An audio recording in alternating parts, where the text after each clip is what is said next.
Hello, and welcome to the stream. Big technical upgrade that I've made since last time. I figured out how to adjust audio levels in OBX. So now, hopefully, you will be able to hear me clearly, and the music clearly, but not overwhelmingly. Here's hoping. Obviously, if people join, they can let me know if I have succeeded in this goal. And if I have not succeeded, then we're just gonna suffer a little bit, and that's fine. So, first things first, I did play a little bit off stream. I cleared out all of the Pyrite Colosseums just to make some money. So Zangoose has gained both of its hidden moves in Counter and Crush Claw. Nosepass has gained both of its hidden moves in Thunderwave and Rock Slide, both of which are going to be quite useful for this upcoming area. Meowth is with me just because with Payday and the Amulet Coin, I just got bonus money every single round. And the money that afforded me gave me the ability to buy 30 Great Balls and 30 Ultra Balls, or buy up to the point where I had that amount. So it is with these resources and these Pokemon on my team. Meowth, again, I'm just sort of keeping around for the sake of having the Amulet Coin, but I might just take the Amulet Coin off of it and throw it onto someone else if Meowth just keeps getting one shot. But I do want to see if I can grind up a little bit of extra money just in this upcoming area, because I know that I'm going to need a lot of Pokeballs moving forward. So, without any further ado, let's go ahead and jump into the Cipher Key layer. And we're immediately going to be roadblocked by these buff men. If you tried to go right after beating Zook here the first time, then they would just be like, this is no place for a kid like you, and you would have to leave. But once you have the snag machine back, then you can announce that you were the person who has been ruining Cypher's plan, and there will be people who come in and support your goals. That being Gonzap and Waken with Waken's Gloom, who is honestly the MVP of this entire video game. If it were not for Waken and his Gloom, we would not have been able to have remotely the level of success we've seen. So thanks for that. Anyways, there are a couple of Shadow Pokemon up in this next area that I'm pretty excited about, because they're going to have some combination of useful moves and way better stats than what we've been dealing with. That's right, we're going to be snagging some properly fully evolved Pokemon. Who could have believed it? Who could have ever suspected that this might be happening? Meowth cannot be purified. If I need to grind money between streams again, which I might have to, I am considering purifying Meowth just because Payday scales off of the Pokemon's level in terms of the money that it gives. It gives 5 times the Pokemon's level, which is then doubled by the Amulet Coin, so 10 times the Pokemon's level. So if I can get Meowth a little bit higher leveled, then I will make more money with it, which is definitely something I would hope to accomplish. But it'll depend on what our cash reserves are looking like at the end of this area. All right. Keep getting confused and trying to use Shadow Rush on Meowth. In all honesty, I probably should go ahead and switch Meowth out of the lead, and I probably will after this battle, but money is money, you know? It's never a bad thing to have a little bit of extra spending money, especially when you're doing a challenge run. Also, beautiful damage from Zangoose. Absolutely lovely. And yeah, that's not going to do very much. I think swapping out Meowth is going to be the play. I will stick strictly to using Meowth for money grinding between streams if necessary. But if it's not necessary, then I will just leave Meowth in the PC box for the rest of its life. That said, Payday is probably going to be enough to finish off Beautifly, so I'll go ahead and Shadow Rush Minun. Just start getting some decent damage out on it. Never mind. Beautifly is also going to live to the end of this turn. I'll switch in Nosepass, just to give Nosepass some time to shine, because look at this beautiful, beautiful boy. Probably not going to take out Minun. Oh, yeah, no, it didn't. That's fine. Gust is probably not going to do very much. Don't love that. Both of them hurt themselves with reverse mode. So I will probably, I think Minun is probably higher priority. Partly just because it's faster. And so, Charm, that's frustrating. Okay, so now Zangoose. I was so excited last stream about finally having Zangoose and being able to do damage. That said, I've very nearly one-shot both of these Pokemon using Shadow Rush. Zangoose is no slouch, to be sure. Swift is going to hit both for a little bit. It's barely going to hurt Nose Pass. I'll probably do a medium amount to Zangoose.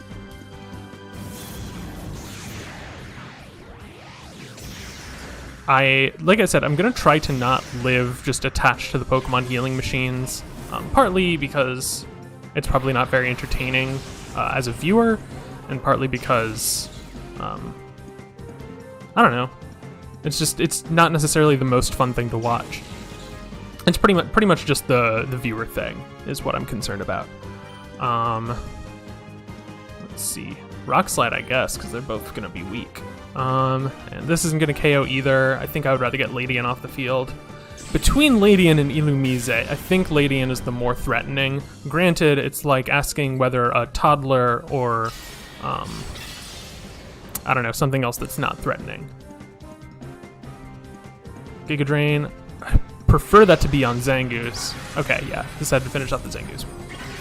That's fine. Anyways, I don't want to be glued to the Pokemon healing machines. That said, two of my stronger Pokemon have fainted. So I might need to run back and heal real quick, which is fine because it's still early in the stream. We have officially reached the start time of the stream, so it's not the end of the world if I maybe make it take a little bit longer early on. So let's just go with the double rock offense. And if this doesn't finish off the Illumise, then I don't know what to say. Water Pulse. Okay, go for the full health Lunatone. Very good.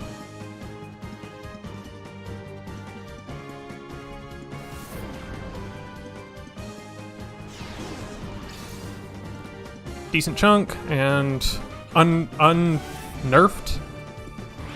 The full power Rock Slide should be enough to finish off the Illumise, if it doesn't miss, of course. This is fine.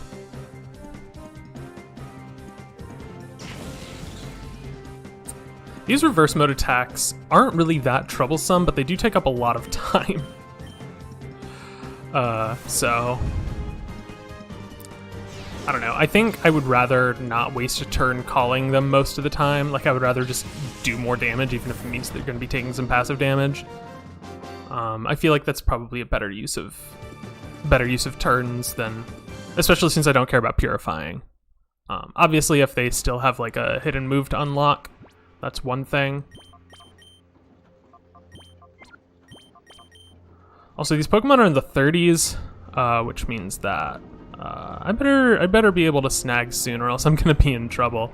I am gonna go ahead and run back and heal, just because there are only a couple trainers until there is a proper healing kiosk that I have access to in this area. So the first couple of battles are going to be pretty slow, but thankfully, once I've gotten the first couple out of the way, it's going to be a much smoother experience for both of us.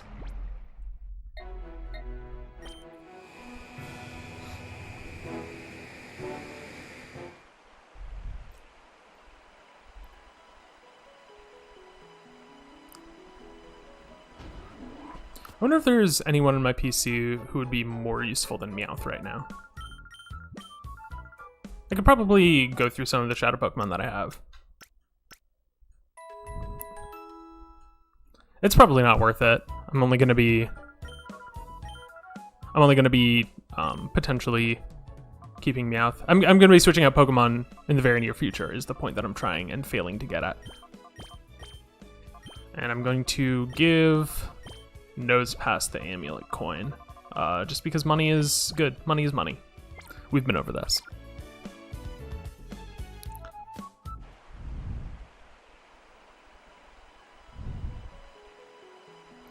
Alright, to the lair again.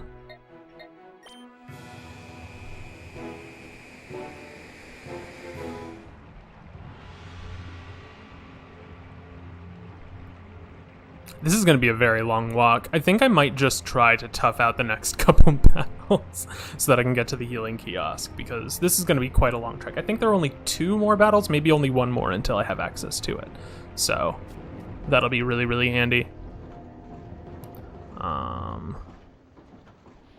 Okay, 1 more battle.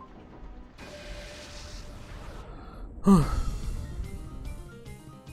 I think I am going to go ahead and take the time to clear out some side rooms, just because there are potentially going to be some interesting items in this area. I'm not sure. I don't necessarily know if there are any like really good items, but on the off chance there are, I would like to have access to them.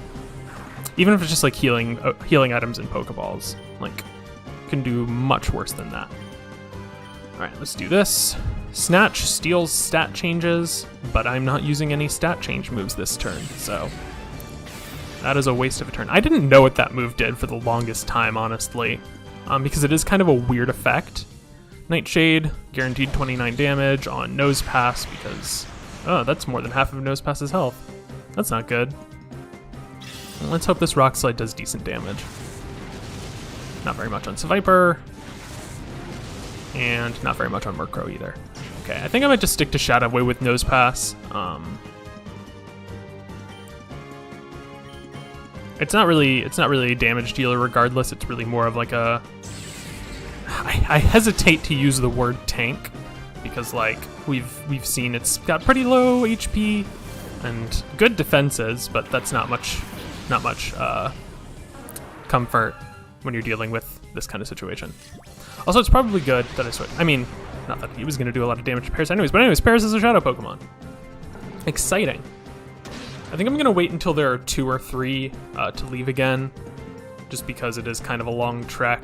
And there are a couple of Shadow Pokemon that I'm particularly interested in, and definitely going to work extra hard to make sure that I can snag them. Fortunately, Paris is only going to be using Shadow moves, so I basically don't need to worry about it at all. So I think I'm going to Thunder Wave, actually. Thunder Wave the Paris and to just take down this Viper, just so that it's not on the field anymore. And I believe, I'm not going to say anything yet, but yes, okay. So this officially marks areas that can have trainers with multiple Shadow Pokemon. I have not missed a snag yet. I have not missed a possible snag. Obviously the ones that were, while I didn't have the snag machine, I didn't catch those. But I have not missed a possible snag yet. So, also I was not paying attention. I don't remember if the Growlithe had Intimidate. So this is, I don't want to do too much damage with Zangoose, but I'm not too worried about Crush Claw getting the KO. It's not a particularly high-powered move, and it can't possibly be super effective. So I will just Thunder Wave the Growlithe and let's go for a Crush Claw on Paris. All right, what kind of damage are we dealing with? Perfect, absolutely perfect snag range right there. Defense drop doesn't matter because I'm not going to hit you again. So Growlithe has Shadow Wave, Paris has Shadow Blitz. I know one particular move that an upcoming Shadow Pokemon in this area has that I am very much looking forward to getting on my side.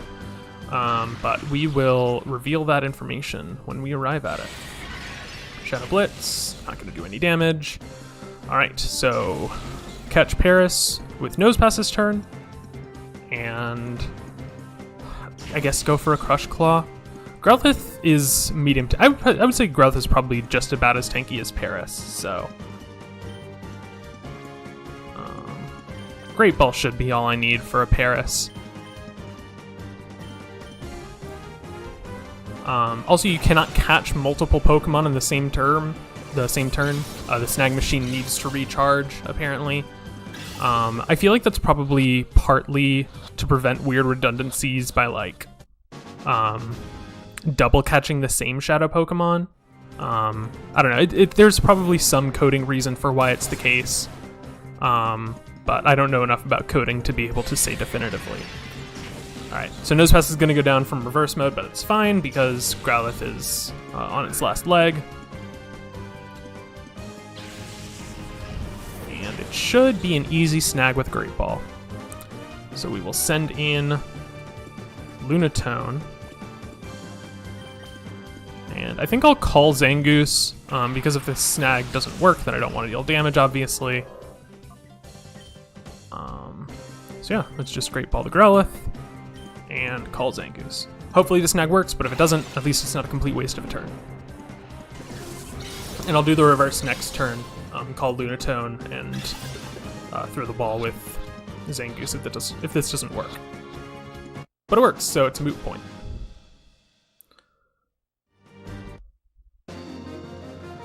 Alright, my Pokemon are healthy enough that I think I'm just gonna go forward. I think that's the last trainer until the healing kiosk. And here's hoping that I'm right, because I'm gonna be in big trouble if I'm not. Okay, perfect.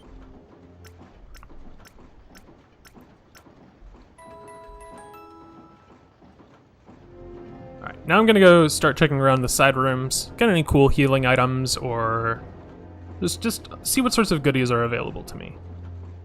Can't go through that room, but I can go in here. I don't know what this place is. This is a factory that outputs shadow Pokemon. Can I get a couple? They might be a little bit useful to me. 3 Hyper Potions. Nice. Those will come in big handy. All right. So these are the Pokemon from the SS Libra. That's interesting. A little bit of world building, I guess.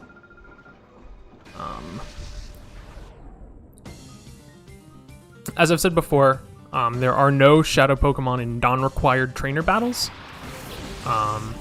So anything that is not on the mandatory path is just going to be normal trainer battles that don't give experience because my Pokemon can't get experience. But that's fine. So I will, I think, just Shadow Wave and Shadow Rush the Dustox. Spark. Okay. Nosepass's tanking capabilities leave a little bit to be desired, if I'm being honest. Good damage on Dustox, though. Good damage. Hard to be upset about that. Gust.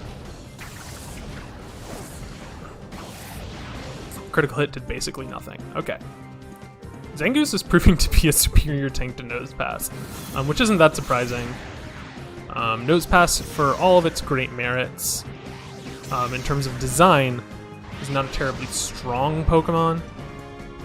I think I would rather finish off Dustox. I don't think that I'm going to be able to KO the Puzzle with a Shadow Rush. So,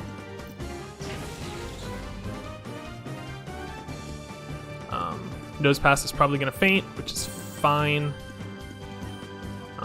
But oh, okay. Perfect. Because Zangoose is going to outspeed and get the KO, so perfect. I'm not going to take any damage this turn. Bonk.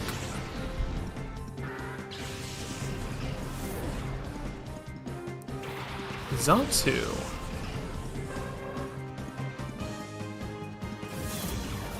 I like Xatu a lot. I think it's got a very interesting design. If you've seen the bird Pokemon tier list on my channel, then you'll know that honestly most of what I like about it is just that it's not brown. A lot of bird Pokemon are just brown, especially in the early generations. It's kind of strange.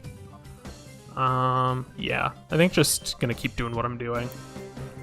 Xatu feels like a higher priority target than Plusle. Spark. Could KO Nosepass. Okay, yeah, KO's Nosepass. That's fine. So I think Nosepass is primarily going to be a Thunder Wave bot, it's looking like. Not necessarily someone I can rely on for normal battling. But when it comes to snagging, it'll be second to none until I get something better, which will be pretty soon.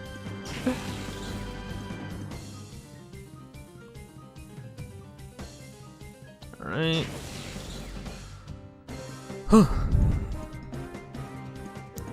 So, I'm going to Rock Tomb Xatu because it's already on low health, and Shadow Rush Plusle, and hopefully this will be perfect. Always on the not very effective hits. I don't know what it is with XDAI, but they always go for the not very effective hits. Just something about them. Spark. Okay, there. Neutral hit on a high priority target. I agree with that selection. It's It's probably going to be too little too late, but I agree with your strategic choice there. Alright, and there's Volbeat. So yeah, this trainer is basically just the perfect counterpart to the other one that we just battled. Yeah, they've got the Gen 2 bird, the Gen 3 bugs, and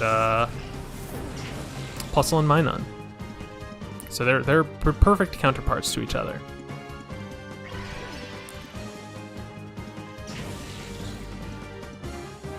It might be nice to have the leftovers on Zangoose, honestly, because it's not particularly tanky, but I am going to be using it quite a lot more than some of these other Pokemon, just because it does way more damage.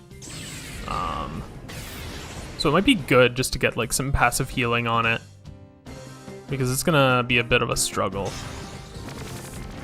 Something worth considering. And I'm mostly going to be using Shadow Rush except against Shadow Pokemon. So, I don't know, something to keep in mind. Roselia, I don't know. It doesn't really matter. This Rock Tomb should finish it, and if it doesn't, then the next one certainly will.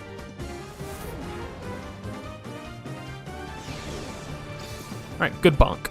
Well bonked, my lunar friend.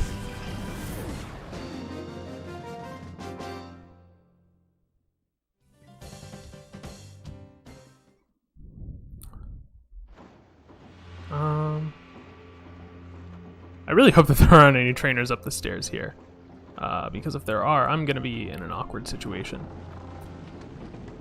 So we're back into strength puzzle territory. Full restore, very good. Getting all these healing items that are way stronger than we realistically need right now, but they're going to be useful in upcoming battles at least. This room has always struck me as very weirdly designed. Because Elixir, it's good for selling at least. Because you can't push this box all the way. Like, there's enough space for you to slide through. I feel like they can't have intended for this room to be gone through the way that you can. Because like, it's kind of awkward to navigate. I do think that I'm going to switch Lunatone back to the front over Nosepass, just because, like I said, Lunatone's not really going to be doing any damage. It's mostly just a Thunder Wave bot. I'm not going to be battling any Shadow Pokemon for a couple more minutes. There aren't too many more non-required trainers. It's just a couple of key areas that are there.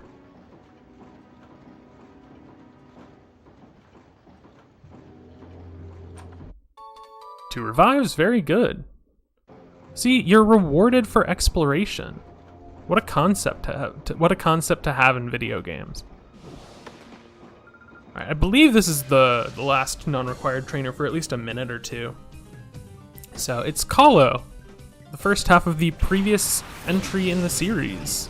Where's Cypher Peon see him when you need him or her?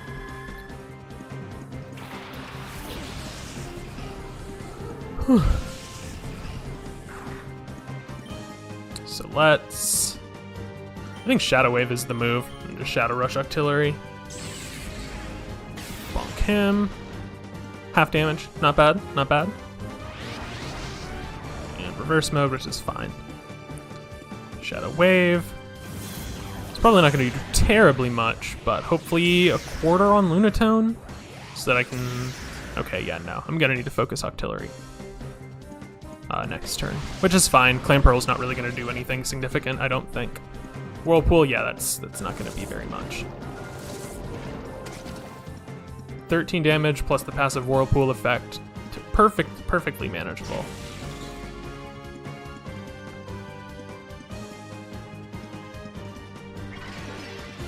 I think if I have Lunatone in the front, I'd rather keep the leftovers on it just because it is more of a tank. But I don't know. I don't think it'll be a bad thing to have either way. So Shadow Rush Octillery and just Shadow Wave again.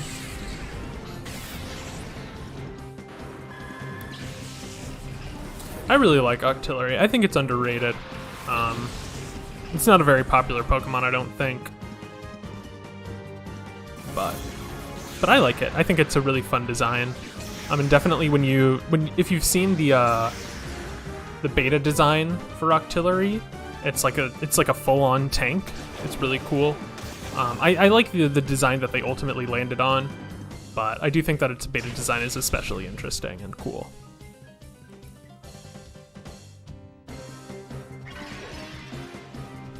Got 3 passive effects on Lunatone.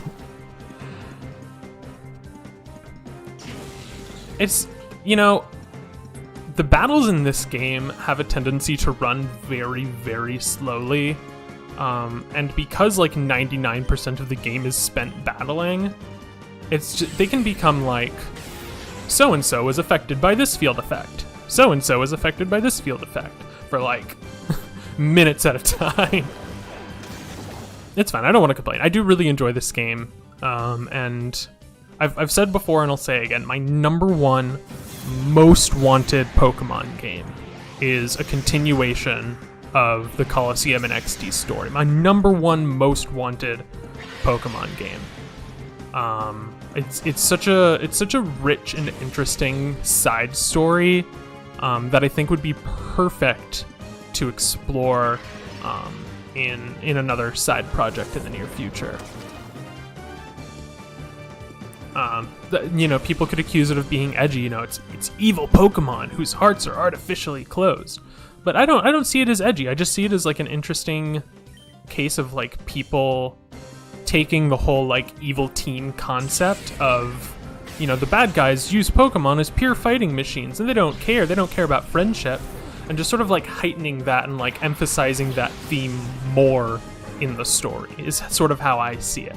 It's not so much like an edgy like, oh, these Pokemon are so evil. It's like the humans are so careless with the way that they handle these living sentient creatures that they're willing to just like, you know, basically just like torture and mangle them. And so the core mechanic of the game is you getting these Pokemon to trust you again so that they can be healthy and normal. I think that it's like kind of an interesting, maybe almost kind of an interesting commentary on abuse. I wouldn't necessarily go that far just because, you know, it's a Pokemon game. It's relatively simple and they don't necessarily like super deep explore the themes. But it kind of works alongside a lot of the common thematic elements of the mainline Pokemon games pretty well, in my opinion.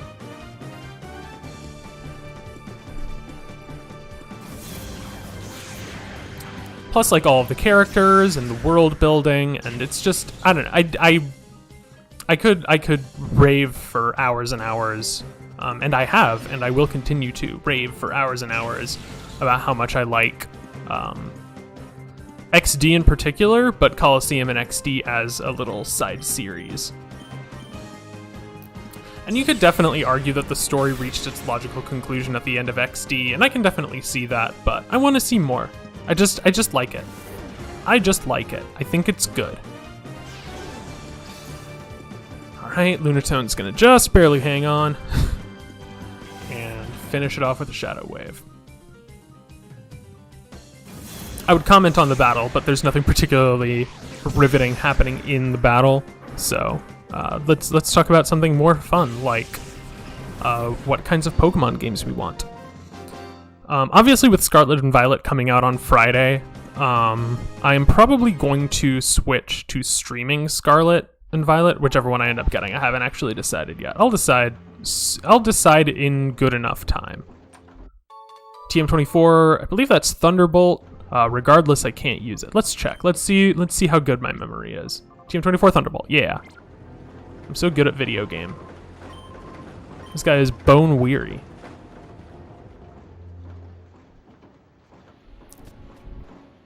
But yeah, I'll probably switch to streaming. But I do want to finish this because I'm actually having a really fun time with this run, if you could believe it. But I've been thinking that I'm probably going to switch to streaming Scarlet and Violet just for a week or two, as I play through it. But I just really love Pokemon XD, and I think that if more people knew about it, then more people would love it too. But I think because it was on the GameCube and like kind of connected with the main series handhelds at the time, but not really super well, there were just a lot of sort of like auxiliary things about it that made it maybe a little bit inaccessible to most Pokemon fans. But I think that if a lot of people took the time to give it a chance, they would find that there's really a lot to love about this game. Alright, Shellder is a Shadow Pokemon, so I think I'm just going to focus down the Rhyhorn. It's got really good defense and not very good special defense, but thankfully Shadow Rush is going to be considered super effective, so it's kind of a moot point. And Shadow Wave should do pretty chunky damage to Rhyhorn. Yeah, so I will probably... I hesitate to Crush Claw, but I know that Shellder has really good defense too. So I think I should be safe with a Crush Claw Shadow Wave next turn. I might eat my words, because I haven't failed a snag yet, and I would like to keep my streak going, but I think I'm probably safe. I think I'm probably safe to Crush Claw Shellder. Whew. Alright. So as long as it's still in the yellow from this attack. Okay, yeah, plenty of room. Plenty of room. Even if Shadow Wave crits, it's not going to KO this Shellder. So I'm probably good to go ahead and snag Shellder next turn, or at least start chugging Pokeballs. I might not get it, but I can at least start trying. Swalot! I love Swalot.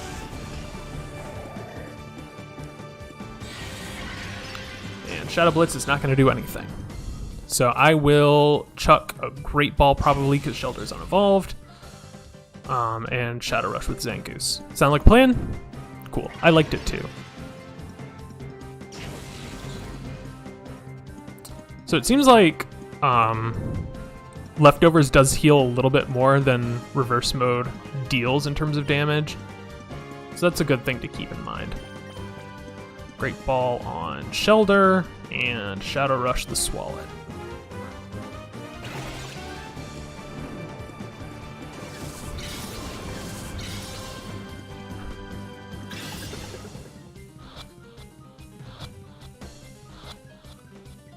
Perfect. Perfectly executed turn. Nothing could possibly go wrong. Golbat's not even a problem. It's not even a real Pokemon. Come at me with a Crobat. Maybe we'll have a discussion. But Golbat, I ain't afraid of no Golbats. Not very much damage. As much as I like Swalot, I do admit that it doesn't have very good stats. Granted, it was using a non-stab move on a relatively specially defensive Pokemon, but I don't know. I just like Swalot's vibe. I think it is underrated AF. AF standing, of course, for and friendly. So I will Rock Tomb the Golbat, Shadow Rush the Swalot, and that'll be the end of that. Not the end, because they're both going to still be alive at the end of this turn, probably, but Bite.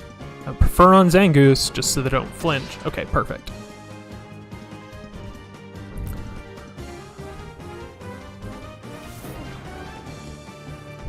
Rock Tomb. So this won't KO, but it should make Golbat slow enough that Zangoose can outspeed it. So Yawn, not a problem, I don't think. So what I'm going to do is Shadow Rush the Golbat, and I think just Shadow Wave. Because that'll definitely take out the Swalot, and if Golbat's hanging on with like a sliver of HP after the Shadow Rush, then Shadow Wave should also be enough to finish it off. So let's do just that.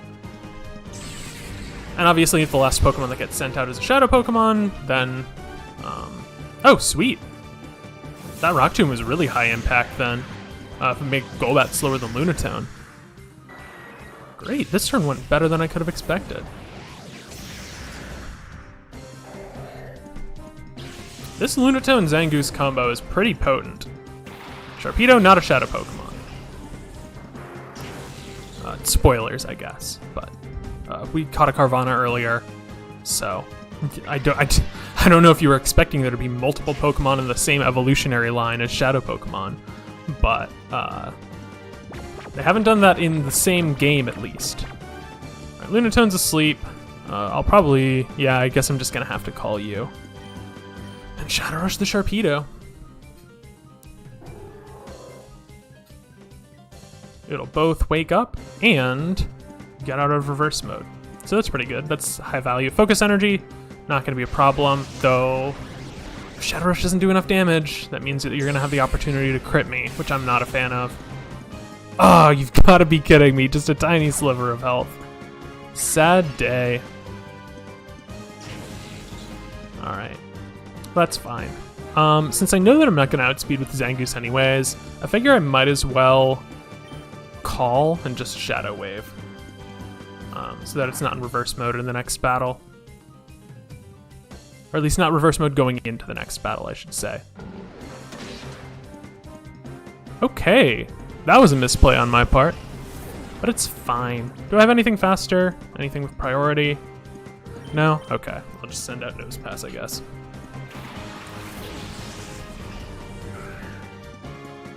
Nose Pass has such a presence. It's so I don't know how to describe it. It's just so powerful in its appearance. And Zangoose fainted, so I didn't need to worry about calling it anyways. Go Togepi! Togepi, save the day!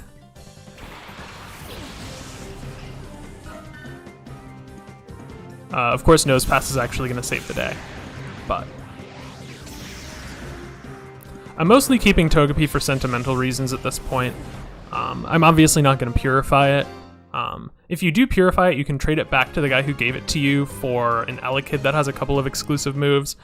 It's a decent enough trade if you weren't planning on using Togetic on your team. But since I can't purify it, it's a moot point for me. I mean, I can, but I'm not going to.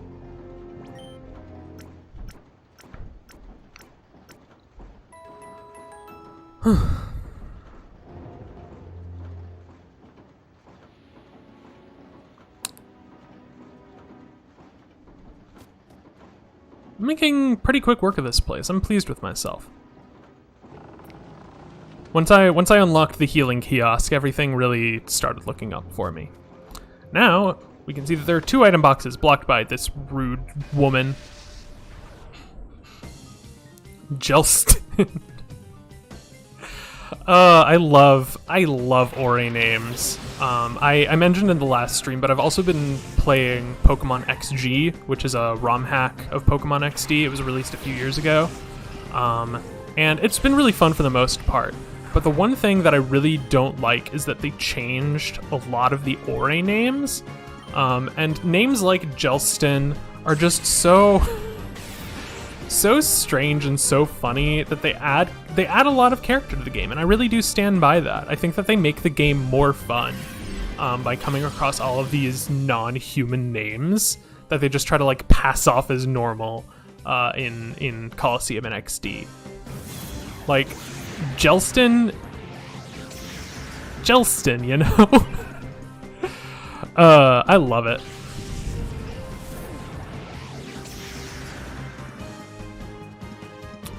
You know, now that I'm looking at this stream, I think that I should move my webcam over here. Just because I'm blocking a lot of the text boxes. So now we can see more stuff more easily. And you have me to thank. Me, the person who really should have figured this out before trying to start streaming. Okay, Masquerain double weak to Rock Tomb. So that's probably going to do more damage than Shadow Wave, and Hoppip's going to be an easy Shadow Rush. Bellossom. Bellossom is quite tanky. And I'm not going to be hitting it, but I'm not too worried. Gust onto Zangoose. I don't love that, but it's fine. Rock Tomb. Even a 4-time super effective was not very good. Speed drop is nice though, and reverse mode is not as nice.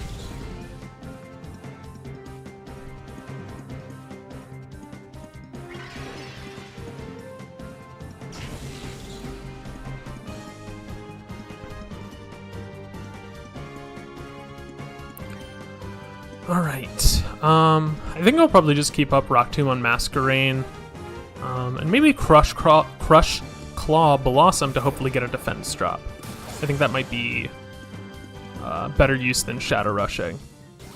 Nice, defense drop. Perfect. Rock Tomb. Alright, Lunatone outspeeds Masquerain now, which is really, really good. That's the position we want to be in, and super effective. Good damage roll. Lunatone is really carrying its own weight. It has been for a really long time. Lunatone has been by far the ace of my team for a good little bit of time. Not counting Zangoose. Zangoose has obviously outshined it pretty handily. But Lunatone's been holding its own very, very well.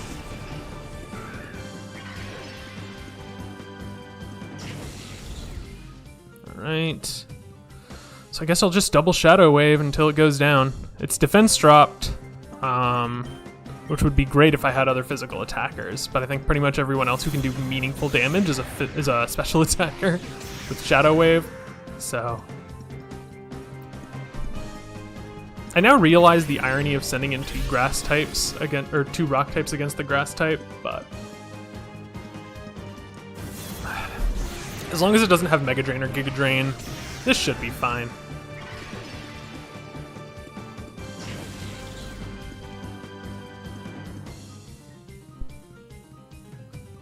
Lunatone is in reverse mode.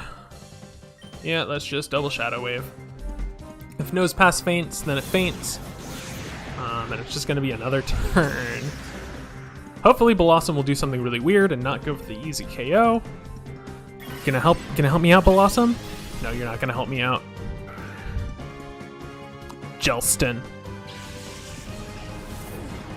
The second I think that I have the XDAI figured out, Jelston just comes in and ruins my whole life.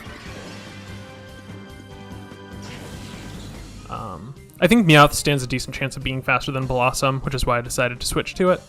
But I am going to use Shadow Rush instead of Payday just because Payday does 0 damage. It's purely good for the money utility.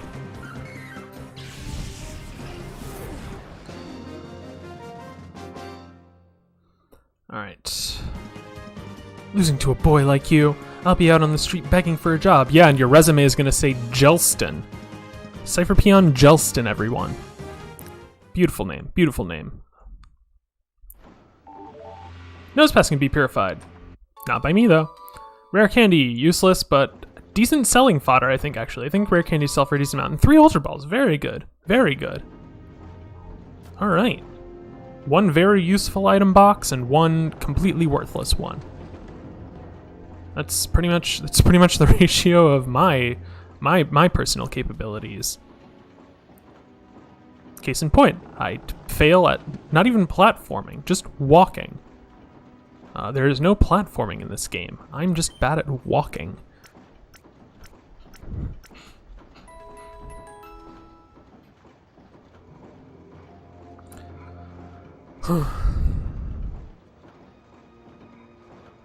All right. So this is something of a puzzle room. The thing that you need to do is push the blocks onto these pressure panels. And in so doing, you will unlock the associated doors. You can see there's a moon plate and a moon door. Push the Poke Food box onto the moon door, and the moon plate and the moon door opens. I'm getting lost in the sauce of my own terminology. Max Revive, very good. That'll be useful in a boss battle or two, I hope. And 3 full heals, also very good.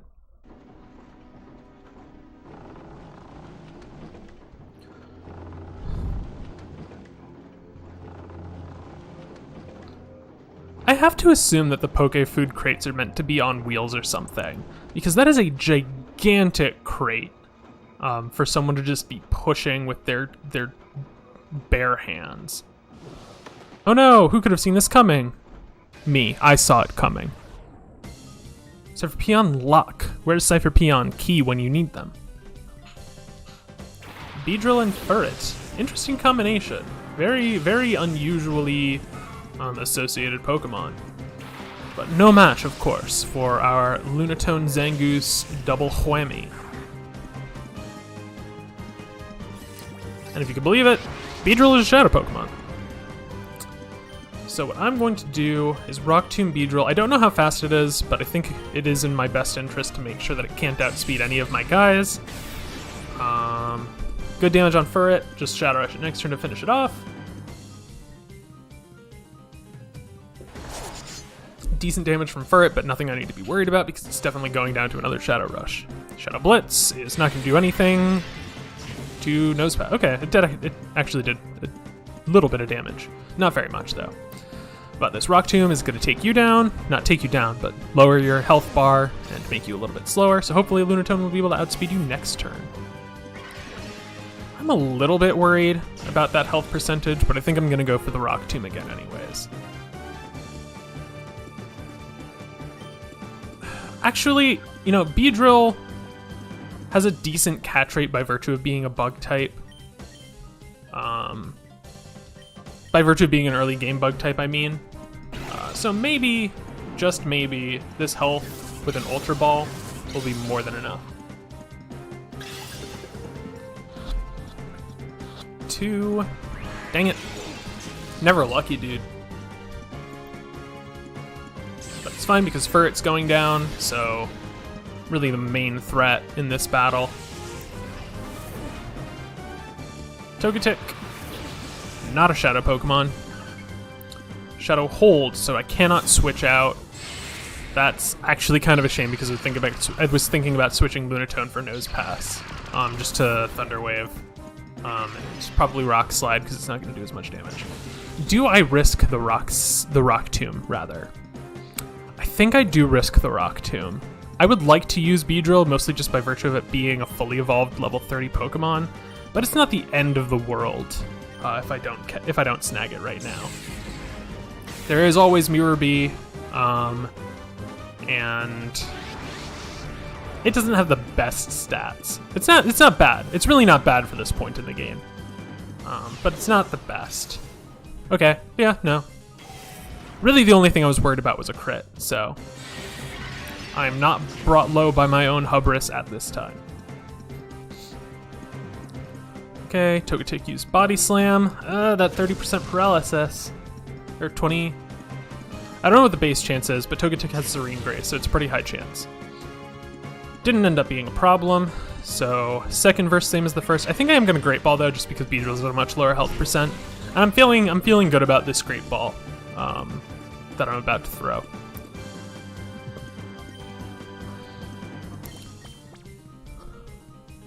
So Great Ball into Beedrill and Shadow Rush onto Togetic. Togetic's definitely going down, and if Beedrill is not snagged, then it's not really going to pose a serious threat. 2. Alright, counting to 2 simulator. But Shadow Rush is going to take down Togetic easy. Critical hit, fully unnecessary, but honestly I'm glad that it's on a Pokemon that I wanted to faint, rather than a Pokemon that I didn't want to faint. Pidgeotto! Interesting. And, if you could believe it, a Shadow Pokemon. Pidgeotto's also going to be pretty good. I don't know what it has in terms of hidden moves, but it's definitely going to be better than Meowth in terms of stats, am I right? Sorry, no disrespect to Meowth. It's doing its best. Its best just isn't very good. I'm still not going to leave to switch out my party yet. I want to get one more key Pokemon before I go to do that. But what I am going to do is Rock Tomb the Pidgeotto and Great Ball with the Zangoose to see if I can get this Beedrill.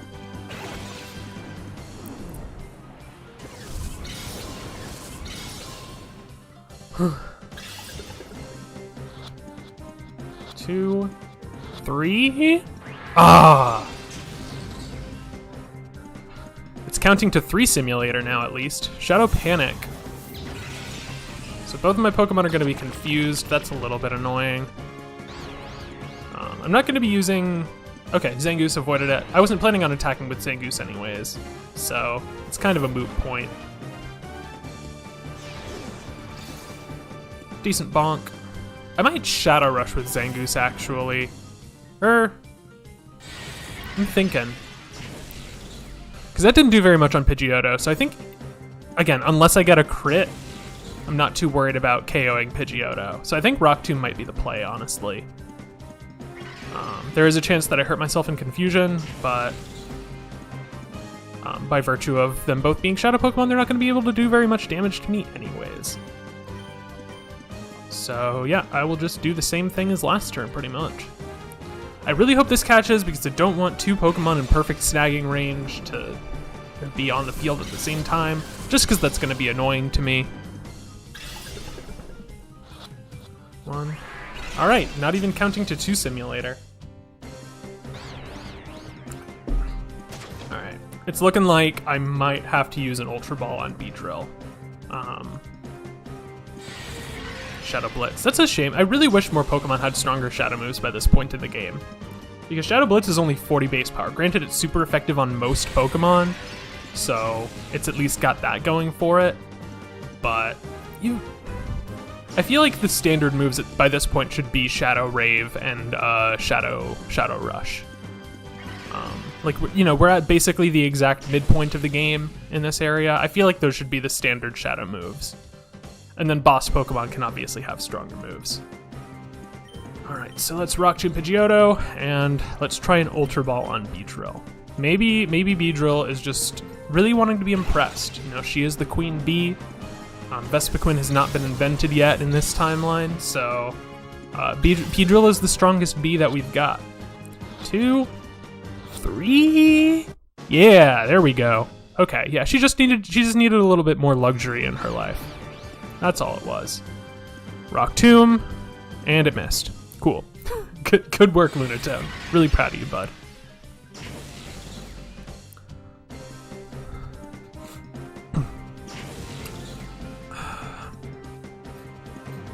I'm thinking.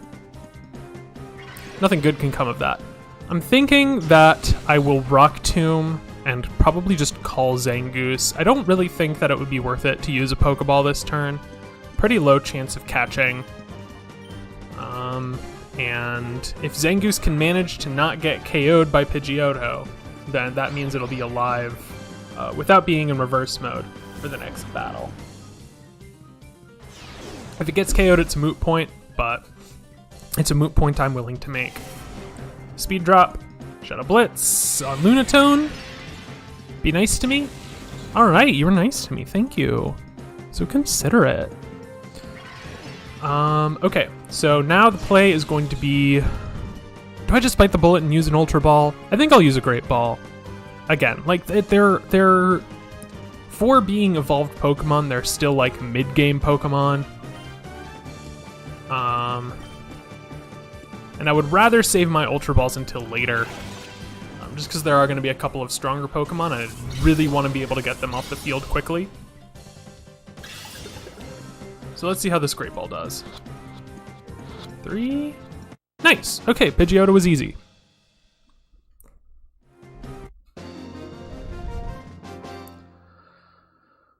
Alright.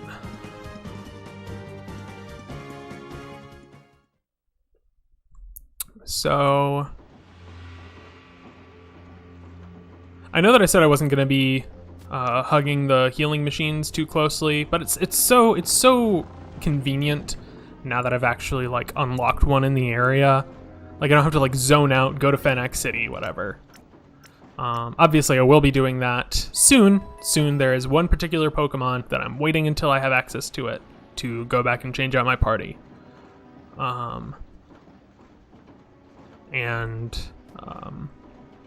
might, maybe I should wait until right before. No, because I would want to get some hidden moves revealed. So, 2 Hyper Potions, very nice. So yeah, I am going to go for one more particular shadow Pokemon that I really, really want to make sure that I snag. I haven't missed a snag yet. Kleto. Cypher Peon Kleto, everyone. Absol and Smeargle. Interesting combination. I know that Wolfglick, I don't know if that's the same person. I don't know that much about the competitive Pokemon scene. But I know that there's a prominent competitive Pokemon player who really, really hates Smeargle. So in honor of that guy, let's focus down Smeargle. Also in honor of the fact that Smeargle can have all sorts of weird moves. And I'm scared. I'm scared of its potential. Donphan. That's a really strong Pokemon for what I have. Swords Dance on Absol is scary, but Shadow Rush should be more than enough to take you down after this Shadow Wave. Because Absol is quite frail. I'm worried about that Absol, I'm not gonna lie. Hopefully it goes for something like Razor Wind. I think that would be my ideal situation. Shadow Wave, and yeah, let's focus on the Absol. I am scared of Donphan, but Donphan is more bulky than anything else. It's not like it has decent attack, but it doesn't really have a great attacking move pool, you know? And Scratch, I don't know why I was worried. That was a big Scratch. Maybe I should have been worried about it. But Shadow Wave should finish you off, and then we're left with the Donphan on the field, who, as I said, has a good attack stat, but not a particularly great attacking move pool. So hopefully those will balance out into Donphan not being particularly difficult to deal with. Jeez. They're really not messing around. Growl, okay, that's annoying.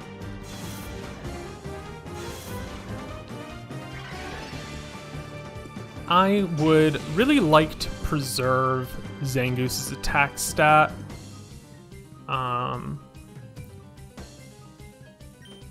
So I think I'm gonna Shadow Sky and switch in.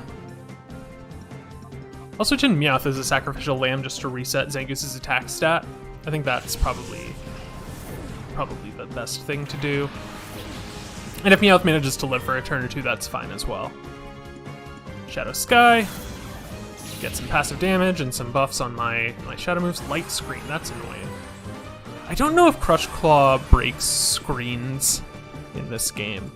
I don't know if it ever breaks screens, if I'm being honest. Jeez, I'm being stonewalled right now. I was expecting them both to like attack, but in hindsight, I really should have just hit them with my attacking moves. But it's fine, Shadow Wave's gonna do good damage. And Shadow Rush from Meowth will at least do damage. I hesitate to say good. Oh, well, they just light screen, so it's kind of a moot point. Okay, I'll Shadow Rush Ampharos. This will also let me scout if it has static. I don't think it can have any other moves this generation, but it's always best to check. Okay, yeah, static.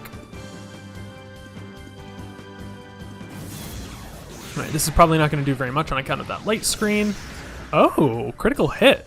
You go, Lunatone. Okay, that still did decent damage. The light screen didn't hold me back very much at all. Oh, poor Meowth. Poor Meowth. Okay, Zangoose is going back in. I'm not too worried of any attacks Donphan will have. Horn attack, that's 60 base power. Okay, he went for Lunatone.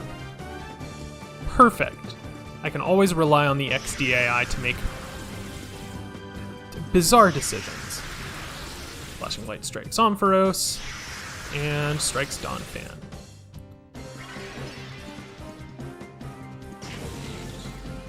Okay, so I can definitely take down Ampharos. I don't love the idea of getting staticked, but I love it more than the idea of getting KO'd by Ampharos, so I'll hit you. And static's only like a 30% chance, I think, so it might not even happen. It might not happen. Of course, by mentioning the possibility of it happening, it became inevitable. But also Tentacruel's got really good, and I can't even use a full heal because he went into reverse mode. Okay, I think I really just need that light screen to fade. That'll be Fury attack. Yeah, so Defense Curl, Growl, Horn Attack and Fury Attack is what Donphan's got, so I really don't need to be worried about it. Between all of the Rock-type Pokemon that I have, Donphan's not really going to be a problem. So focusing Tentacruel with Zangoose is going to be my best bet. Especially because of, you know, all of the Rock-type Pokemon that I have. Alright, Shadow Wave again, and Shadow Rush on Tentacruel. Acid. Not very effective on Lunatone, and normally effective, but not very strong. So Shadow Wave should take down Donphan, so there's that to be thankful for at least. And as long as Zangoose is not fully paralyzed, this Shadow Rush will do pretty good damage. Good bonk. Good, great bonk. Amazing bonk even. Alright, I'm very pleased with that performance. I think in lieu of running back, I'm just going to use a couple of quick items to heal. This is why I got the cologne case, so that I could actually, like... Or why I bought a couple of colognes, so that I could actually, like... you know, heal between battles like a normal player.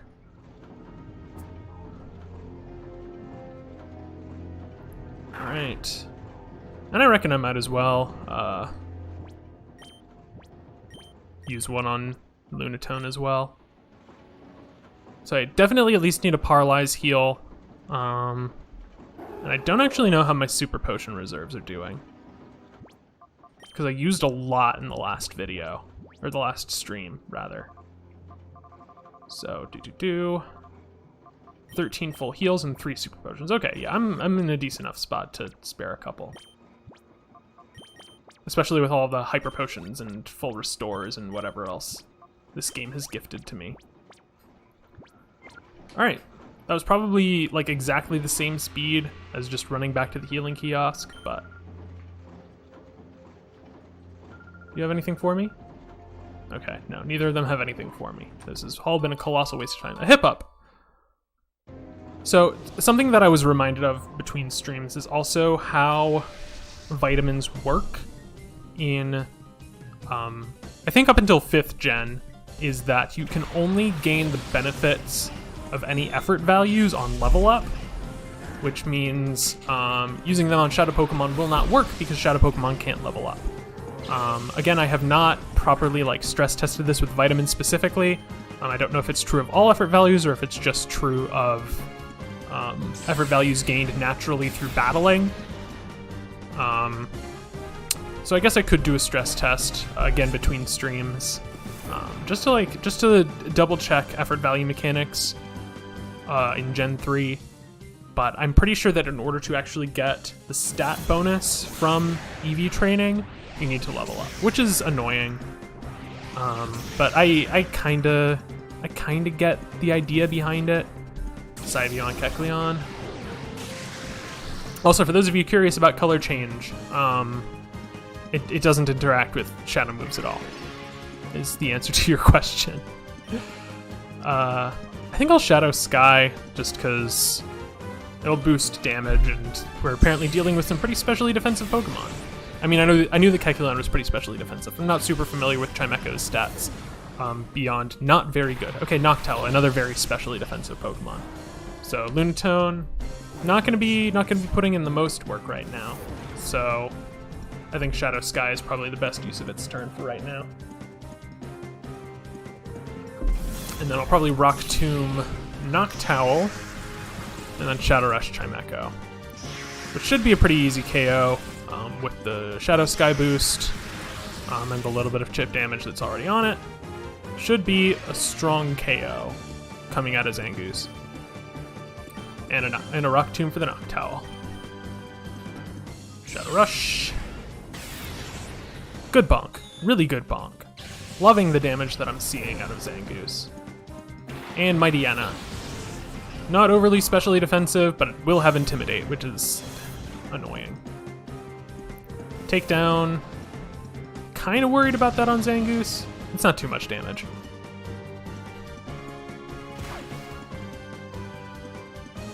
Rock Tomb, let's see what you do. You will miss and do absolutely nothing. Okay, I think Mightyana's the more important KO. I'm not too worried about Noctowl doing any damage. So I think I'll just Rock Tomb and Shadow Rush the Mightyana. I know that my attack's been dropped, but this should still do pretty good damage, especially with the Shadow Sky boost. Yeah, about half, a little bit more than half, like 2/3. Confusion. Okay, perfect. Obviously, unless it confuses, but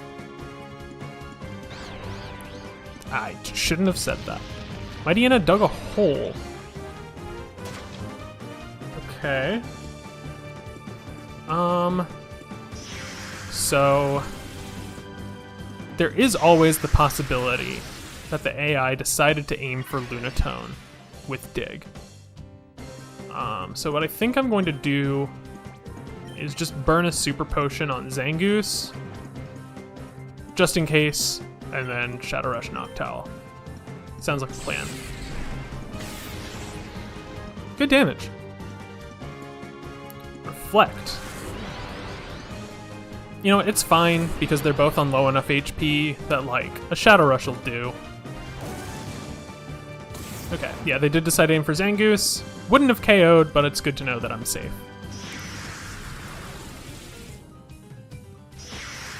Okay, Noctowl is probably still not in KO range from the Shadow Sky, but I want to hit Mightyana before it digs again. So let's just Rock Tomb and Shadow Rush. Shadow Rush will easily get the KO. Confusion. Not that much damage. And confused. Please use Rock Tomb. Please hit with Rock Tomb.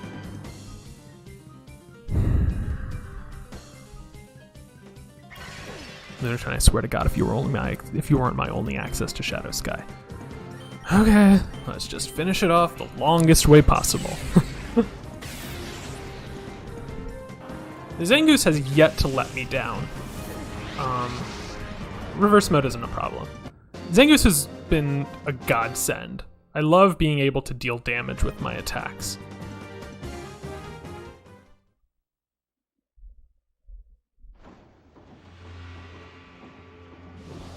All right. No, you're not allowed to go any farther. Hello? Hello? The game? You've got to be kidding me. You have got to be kidding me.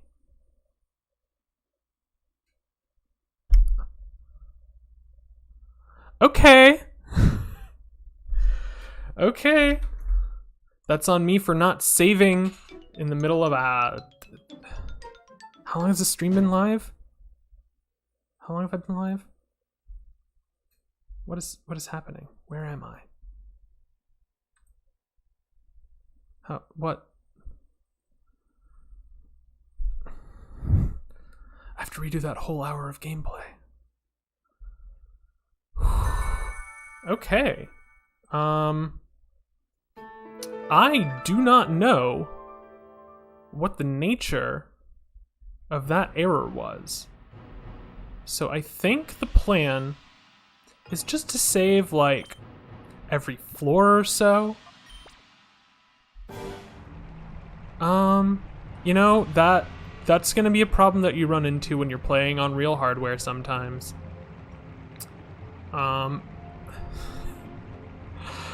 I just lost an hour of my life. It's fine.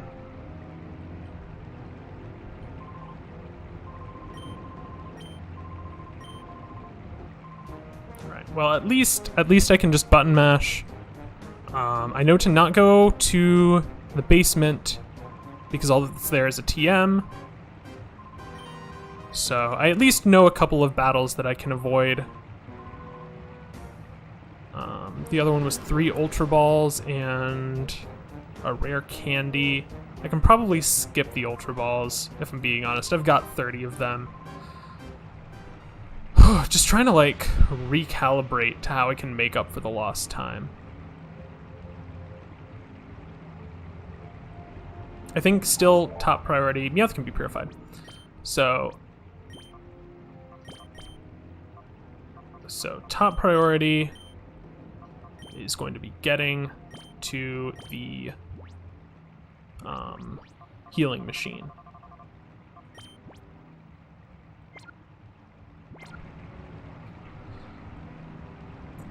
We know that Lunatone Zangoose is the play.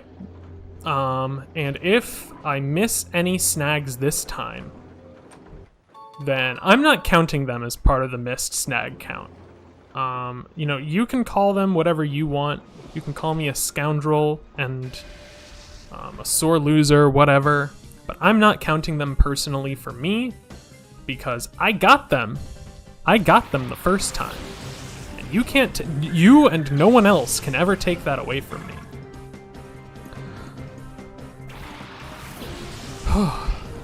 I'm pretty salty about this, I'm not gonna lie. I'm over it, but like, or I will get over it, I should say. I'm not over it yet. I am lightly salted right now.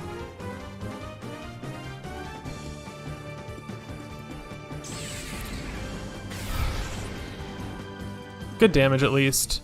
Zangoose is still putting in solid work. Doesn't really matter because you haven't taken any damage yet, but it does mean that I should probably go for you with Zangoose next turn if this doesn't KO. It does KO. Very good. Lunatone is already proving to be a much stronger ally than Nosepass was.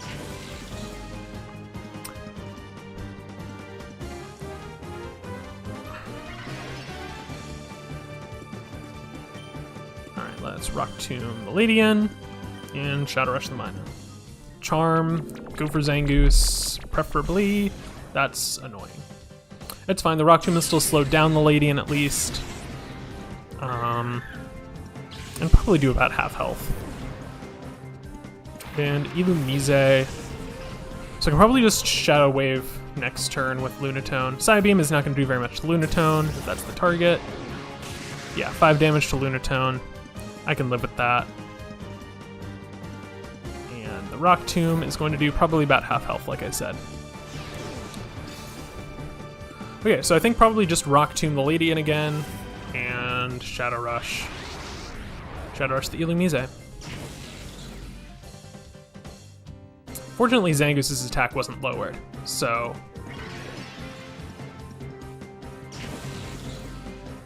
So there's that to be thankful for, at least. Okay, this is the last time I'm gonna bring it up. That was such a weird glitch. I've never seen that happen before. I've never had the game just like stop working like that. Anyways, fortunately, knowing that Nosepass is not gonna be good for damage is already making these battles go way smoother than they were before. Lunatone is confused. As long as you don't hurt yourself, of course. It's fine. This is fine. I'm not even a little bit upset right now.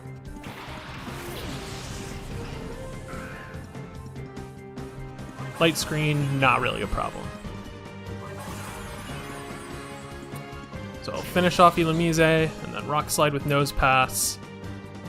And hopefully that'll be all she wrote.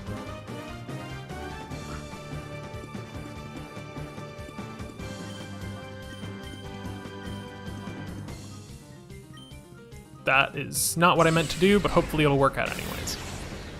I'm not gonna end the stream prematurely.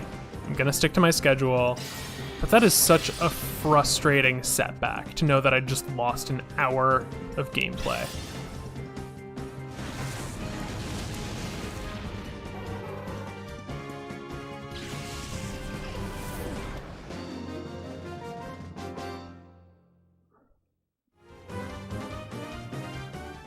I could always just come back for a lot of the optional items later. I have enough stuff on me.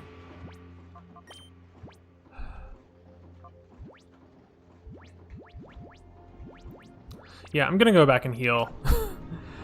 That is the one thing that I'm going to do the same exact way, is just head back to Fennec City and heal really quick so that I can go into the next battle with full HP and a full team.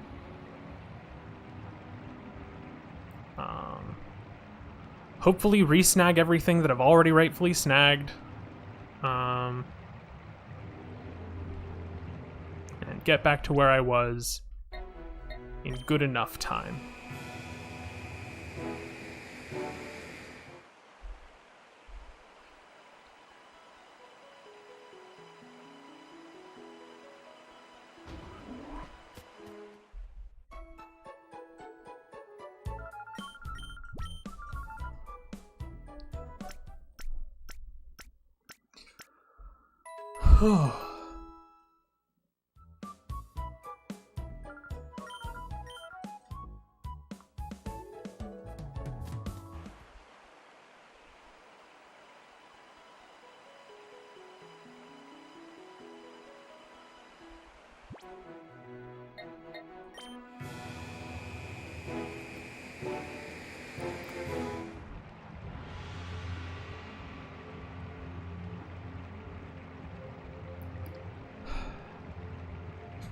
It's fine.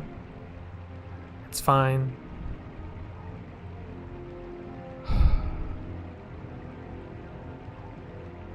I've just gotta play it again. It's fine. I've had worse things happen to me than getting to play a video game for a little bit longer. Means we're definitely not gonna finish. Well, I don't know, I made decent progress in the first hour, so I might honestly be able to finish off this area today still. It's Viper and Murkrow. An interesting combination that you don't normally see together.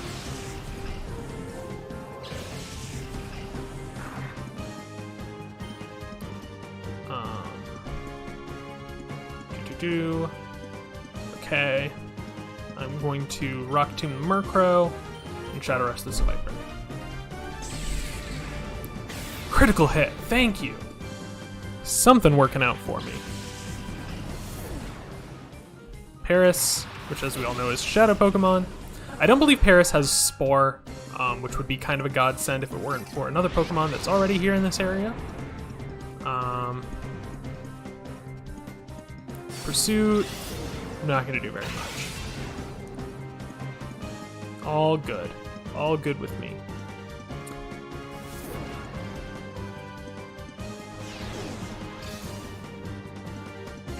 So, let's see. I don't remember if I got intimidated by the Growlithe last time.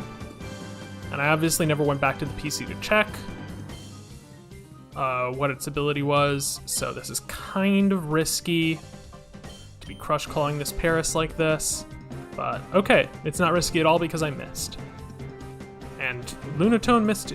Did I get my accuracy lowered? All stat changes were eliminated. Okay, so if I did get my accuracy lowered, it's not a problem anymore.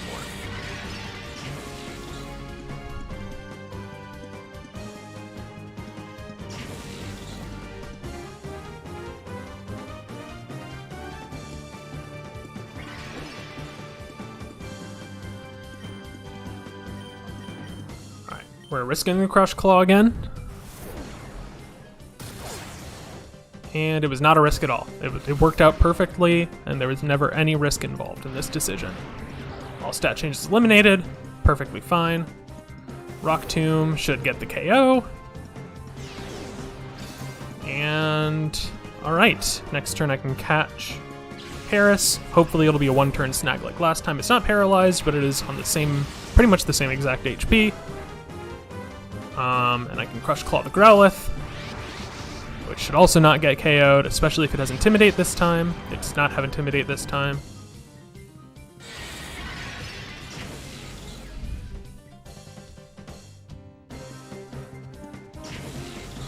I don't know, can Growlithe have Intimidate? Or can it only get it once it evolves into Arcanine? I'm trying to remember. I know that it can have Flash Fire as its other ability, so that must be what it has right now.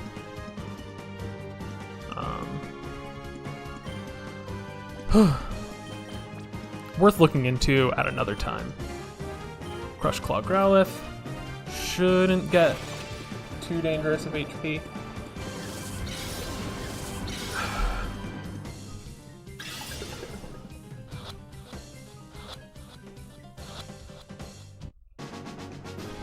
Okay, easy one-turn snag. Crush Claw will do good amount of damage, perfect snagging range.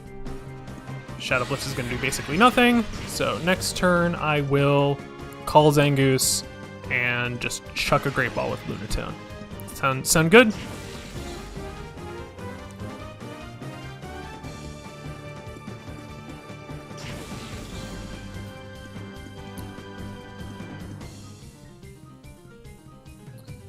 Alright. Let's see if the plan works this time. There's no reason why it wouldn't, because it worked perfectly last time. And again, if this fails, then I'll go ahead and call Lunatone and throw the Snag Ball with Zangoose's turn. But it did work, so I am the best at everything.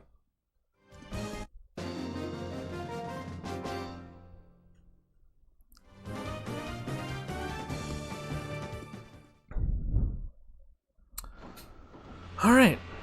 So Healing Kiosk is unlocked. I think I'm not gonna get... I think I'll wait until I have some Pokemon that I want to get their heart gauge down, and then go do some of the optional items and trainer battles. I think that'll probably be the best way of doing things. Sort of feed two birds with one stone in that way. Especially because a lot of the item boxes aren't necessarily the most useful. I give myself permission to enter. Gorog.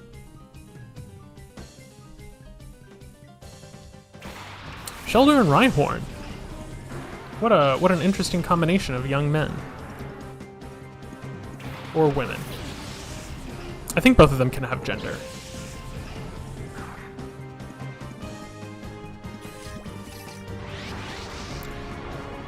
And Shelder's still a Shadow Pokemon. Nothing has changed since the last time we saw it. So let's just focus down the Rhyhorn again. Yay, we're having fun, right? Shadow Wave.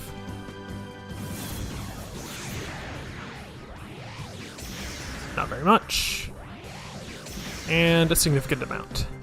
Shadow Blitz is not going to do anything. And Rhyhorn's just going to do something silly. Rhyhorn is going to dig a hole. That is pretty silly. Okay, I think I'm going to Crush Claw and Shadow Sky. Just because Lunatone's not going to be able to do anything anyways, and I'm not too worried about the damage output of Rhyhorn. So Shadow Sky, Crush Claw. And this should put Shelder in good snagging range. Okay. It's going to drop its defense, and then I'll Shadow Rush, just for safety reasons.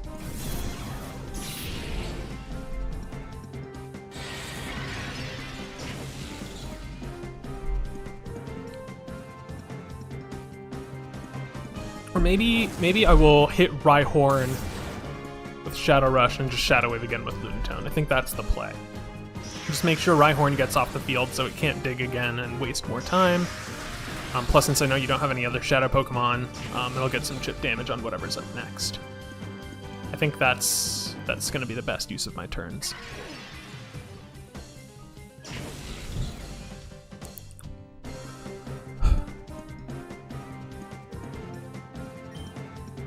Alright, I'm gonna Shadow Wave and finish off Rhyhorn, like I said.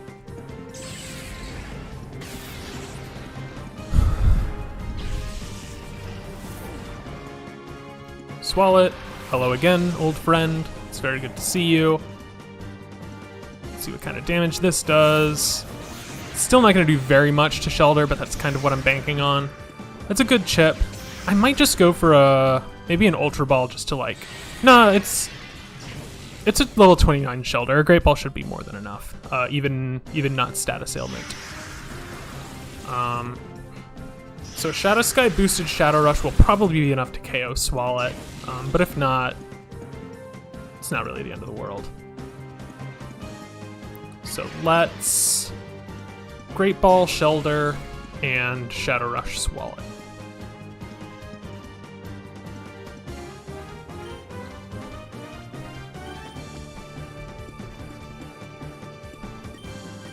Shadow Rush Swallet. I will admit I really like the Cypher Peon battle theme, so I guess I am getting to hear more of it. Trying to look on the bright side of things. Very good snag. And I'm trying to think. Not quite enough. So I will Shadow Wave with Lunatone and Shadow Rush Golbat if Zangoose doesn't faint. Okay, it's not going to faint. I'm going to proceed as planned. I really don't need to focus any damage on Swallet. Shadow Wave will be more than enough.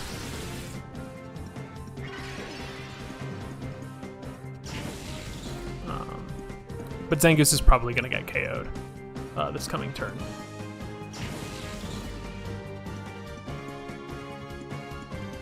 Which is fine because it's going to cancel reverse mode, so... Alright, let's see a Shadow Sky boosted Shadow Rush on this Golbat. Great damage. Alright, Shadow Wave will definitely finish off both of these. Then it'll just be the Sharpedo, for which I will send out... Let's send out Roselia, just because it's a special attacker.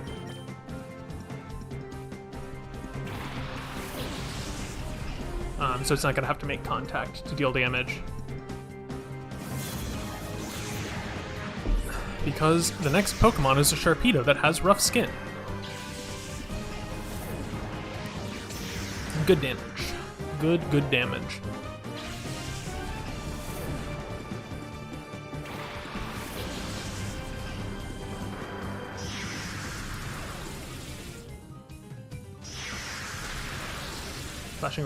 Flashing Light strikes a Sharpedo.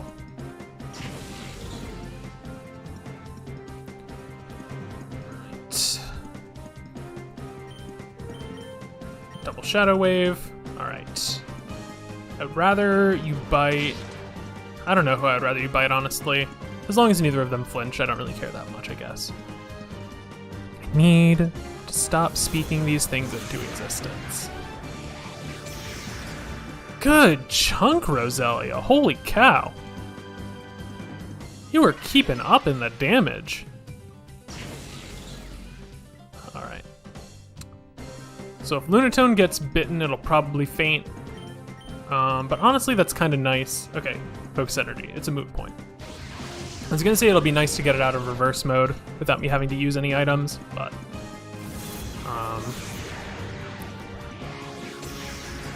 okay. So what I'm going to do right after this battle is save, just to make sure that I don't lose this 20 minutes that I've played.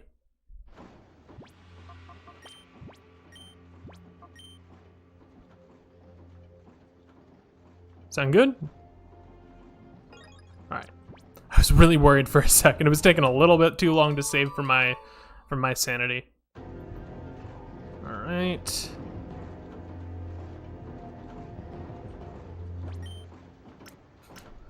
It might be good to get the Silk Scarf off of Zangoose, just because when I use Crush Claw, it's going to be against Shadow Pokemon, and so I'm not going to want it to do that much damage.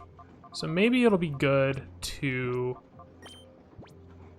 take the Amulet Coin from Nosepass and put it on Zangoose, also because Zangoose is going to be in all these battles.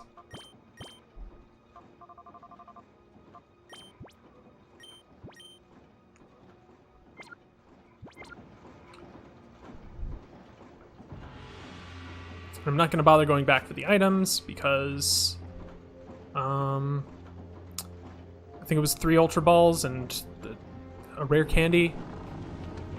I'm good on Ultra Balls, and I can't level up my Pokemon anyways. I do have the experience share, so it might be... I don't know. I'm definitely at the point where I can keep using Shadow Pokemon, and it's not going to be a problem. So, yeah, I think I'm just gonna stick with Shadow Pokemon for the rest of the game. Calling it right now, I will not need any non-Shadow Pokemon. So this is going to be the Beedrill and the Pidgeotto in the next battle. Both of which were pretty easy snags, but I'm going to use an Ultra Ball on Beedrill sooner to get a better catch rate.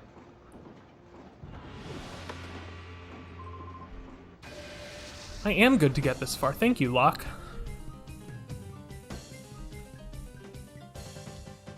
Beedrill and Furret. Gonna Rock Tomb Beedrill, Shadow Rush Furret, because it worked so well last time.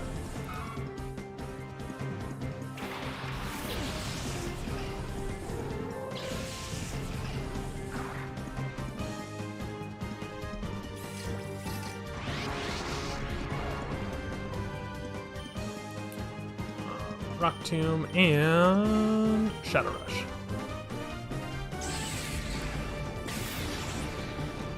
Half health. That's about what you want. Let's hope that Furret does something dumb instead of dealing damage. Let's hope that it deals damage to Lunatone. Nice, perfect. One of the things that I wanted came true. Shadow Blitz. It's not going to do very much regardless. And Rock Tomb will mean that Lunatone is faster next turn. As long as it hits. Okay, I was worried for a second. Sometimes the animation takes like a second longer than I'm thinking it will, or even just like a couple frames longer than I'm expecting it to, and I'm like, oh no, I've missed. But it hit, so I'm happy.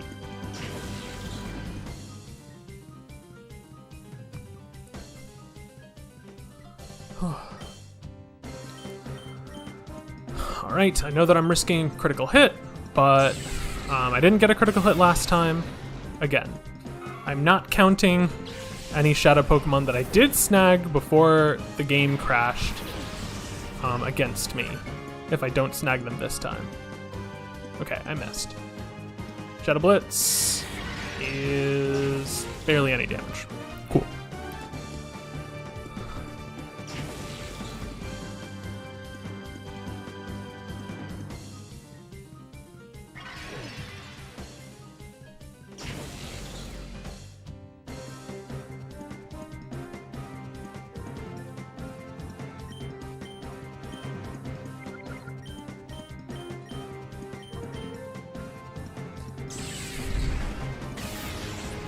It's a pretty good cycle with these two, because usually one of them can weaken a Shadow Pokemon or do some sort of like extra utility, and the other one can deal damage. It's pretty good. It's a pretty good synergy between these two, I'm not gonna lie. It's gonna be hard to replicate with Shadow Pokemon that I snag later, because regrettably, these two are not gonna be terribly useful once I'm finished with this area. Lunatone is paralyzed. That's not good.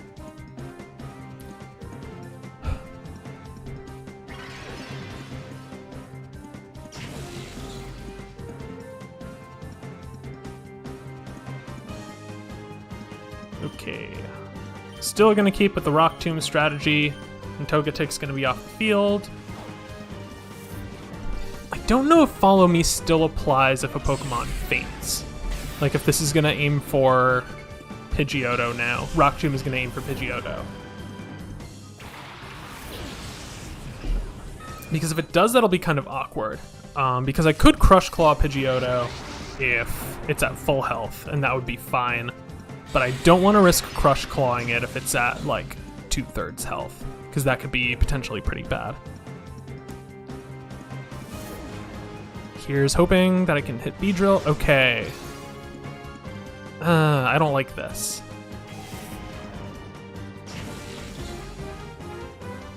I think I might Shadow Rush Pidgeotto? Is that risky? Is that questionable?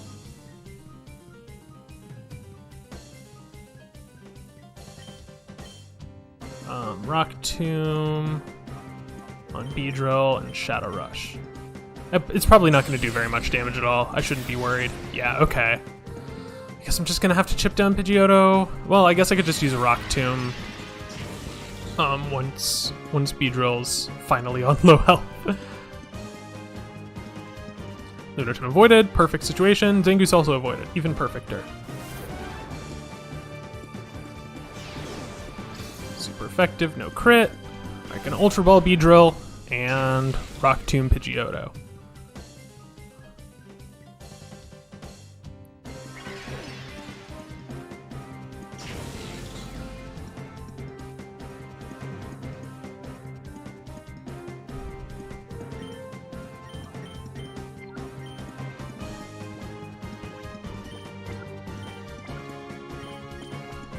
I know the Great Balls didn't work last time, so I'm just not going to waste the energy. If it takes 2 Ultra Balls, so be it. Better than 5 turns of Great Balls. 2, 3. Alright. First turn snag. And Shadow Blitz. So as long as Lunatone can hit this Rock Tomb, we're in a good position to snag.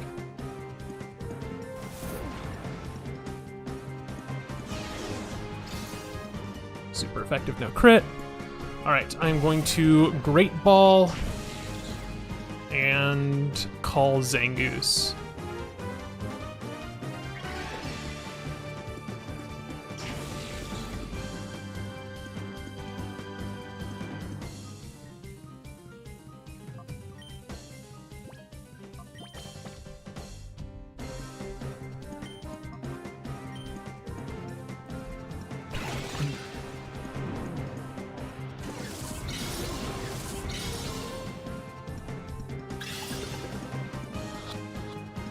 Two, 3.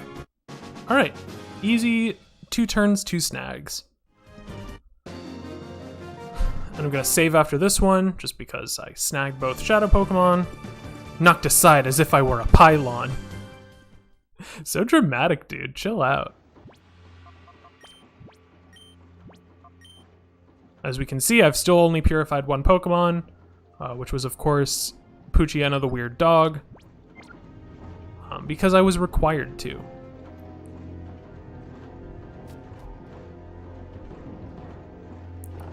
Not going to go for any items. Just going to heal. Alright, well I have officially re-snagged all of the Shadow Pokemon that I lost, so that's something to be thankful for.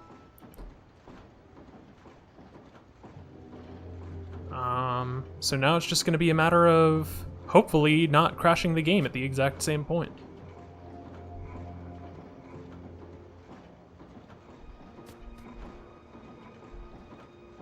There was not a trainer this way. 2 Hyper Potions, perfect. And this way is you, who had quite a variety of potentially dangerous Pokemon, but I'm prepared this time. Absol and Smeargle, I remember Smeargle went down in 1 Shadow Rush, Absol used Sword Stance. So I'm gonna expect that exact same situation. I don't remember if I crit. But I do know that Smeargle is pretty frail. I think, so if memory serves, Shadow Sky is really the play, more than anything else.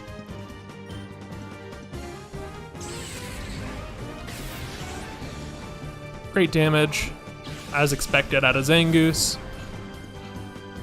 Sends up Donphan,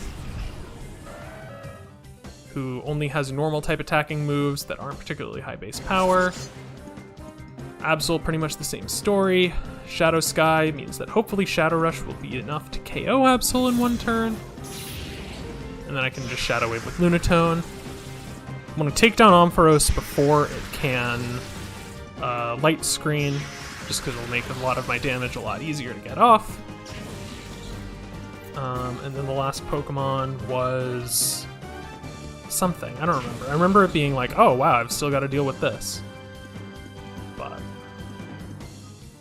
anyways, so let's Shadow Wave and Shadow Rush on Absol.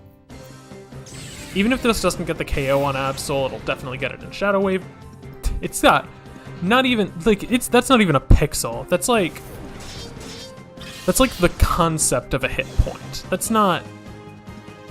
That shouldn't be allowed. But whatever, Shadow Wave is perfectly fine.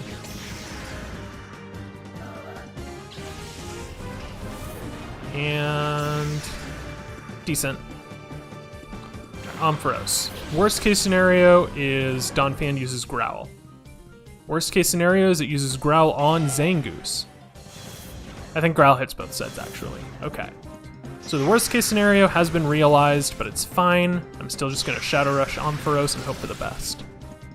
If it puts up Light Screen, annoying, but not insurmountable.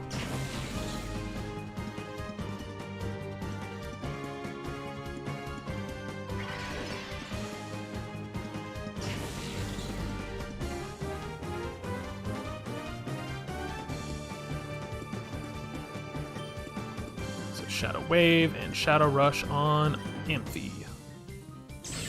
Critical hit, maybe? No crit, not great damage, and I'm probably gonna get static. Okay, no static. That's actually pretty good. I can live with not getting static.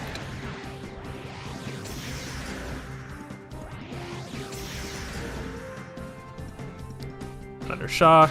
It's gonna be pretty decent damage, but I'm at least not at level 22 Meowth, so it's not going to be a life-ending amount of damage. Growl again. Don't love that, but Ampharos is definitely going to go down next turn between Shadow Rush and Shadow Wave, so I'm not too worried.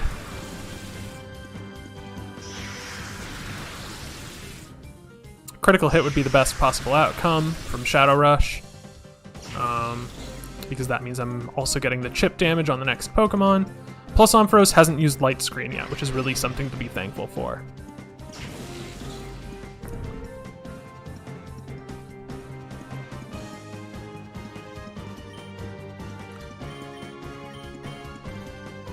If I can get the KO on Ampharos right now, again, the concept of a hit point on this Ampharos. Static, that's to be expected, but Shadow Wave will definitely finish off Ampharos. Perfect.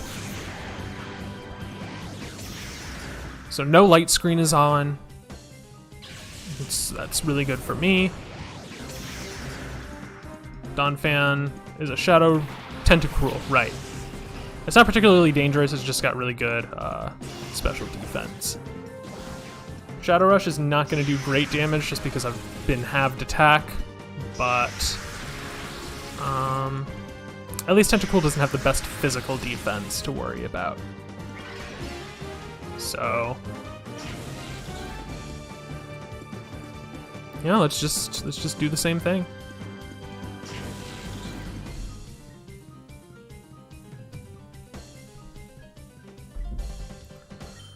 Shadow Wave and Shadow Rush on Tentacruel. I'm pretty sure the Shadow Sky is gonna fade after this turn, but that's fine.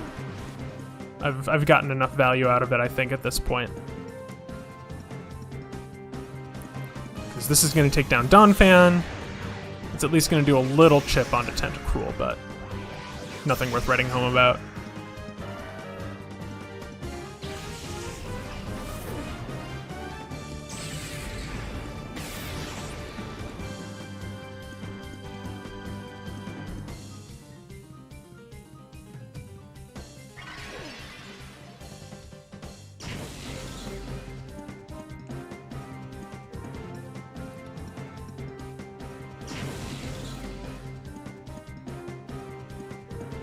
Okay.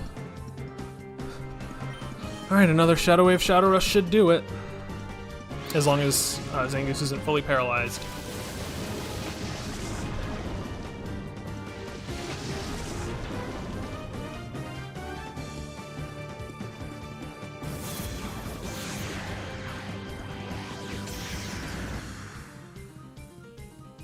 Alright, please do this for me. Perfect, thank you. Alright, we are officially at the point where the game crashed again. I'm gonna save again just for safety because that was a pretty long battle. Oh, hey, Lunatone can now be purified. That's never happened before. These menus are never doing what I want them to do. Alright, I'm gonna go back and heal. Again, just because I've already saved, so what does it matter?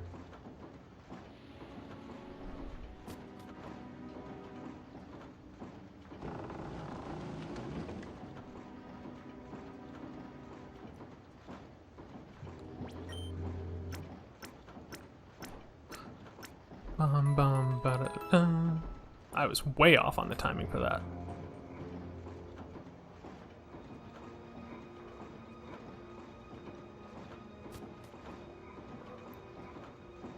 So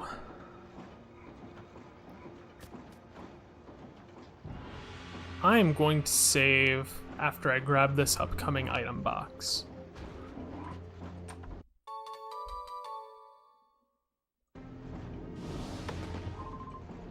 Okay, I forgot about this trainer. Did you have a shadow Pokemon? I don't remember. I don't think so. I would have remembered. Yeah, you just had a bunch of like specially defensive Pokemon. So I'm just gonna Shadow Rush and Shadow Sky again, I think. Because that worked out pretty well for me last time.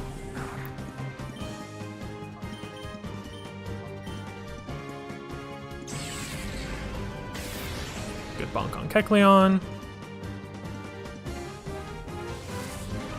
Chimecho is gonna do a decent amount of damage.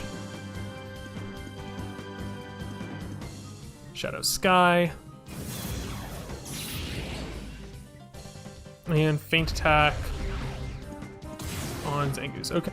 Okay, Zangoose is the favored target right now, which makes sense because it's definitely the higher damaging Pokemon.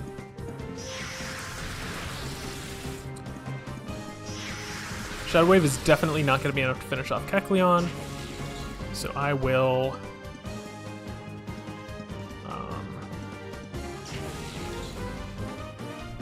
I'll Shadow Rush Kecleon to make sure it gets finished off, and then just Shadow Wave with Lunatone, I guess.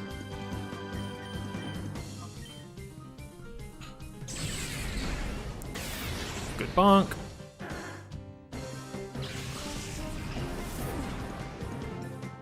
And Noctowl. Yeah, another specially defensive Pokemon. Safeguard prevents status ailments. Not something I was planning on doing, so not something I'm gonna do anything about.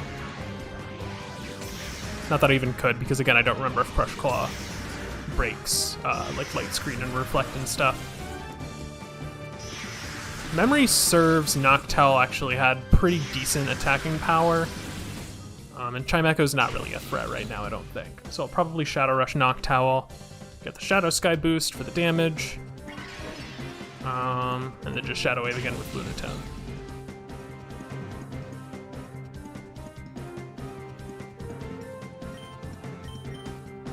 Shadow Rush Noctowl. It's probably not going to get the KO because Noctowl is just kind of Oh, never mind. Ate my own words. I'm very pleased to get a quick KO like that. Intimidate is annoying, but not that big of a problem. Takedown from Chimecho on Lunatone. Okay. I guess if you wanted to deal negative damage to me, that's your prerogative. Shadow Wave. Medium. And pretty decent chunk, actually. Maybe Shadow Rush will be enough, even with -1 attack.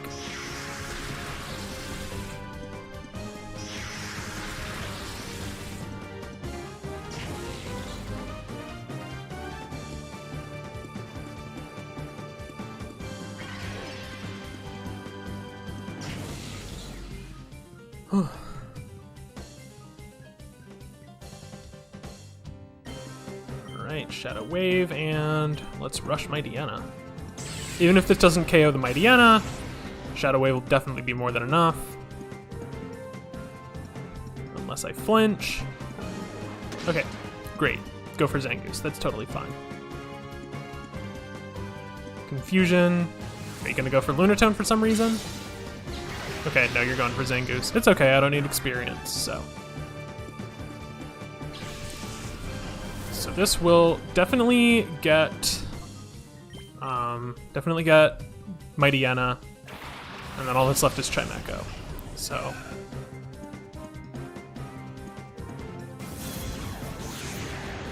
Alright, so after this battle, I'm gonna go back to heal again, just for safety reasons. And then I'm gonna get back pretty much where I'm standing, and I'm gonna save again. And if the game crashes, then I think my disc is just broken. But if it works out, then I'll be happy. Do you want me to be happy, Nintendo GameCube? Is that a goal that you're seeking to accomplish? Because if it is, then we can really work together. I'll tell you that much for free. Barely any recoil damage, because it was barely any damage. And Chimecho goes down. Remember I used to pronounce it Chimecho as a kid? But then I watched the anime and they called it Chimecho, and I was like, ah, I understand perfectly now. Alright. Like I said, gonna go heal. Gonna go get to exactly the point where I was standing and then save again.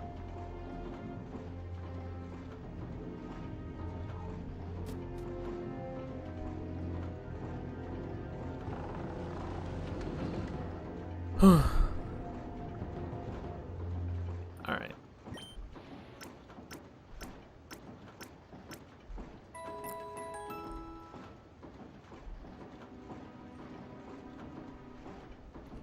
As they say, the comeback is always greater than the setback. So, here's hoping that's true for me too. Oh, Zangoose can now be purified. But not by me. I'm sorry for getting so close to you like that. That was probably very uncomfortable. Alright, one more save.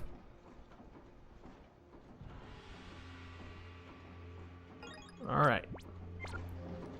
Now let's go and hope that the game doesn't crash again. Okay, we got into the battle, guys. It's real, it's happening. Cypher Peon Targ is a go. Targe? I don't know. Ninetales does not have Drought because this is not Gen 3 yet, or Gen 5. When did Ninetales get Drought? I think Gen 5, because it got it as a hidden ability, yeah.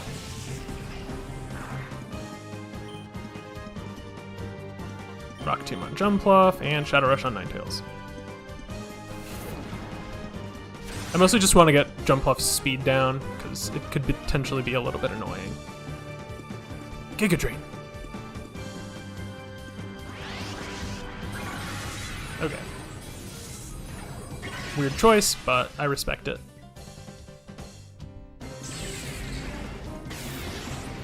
Good damage.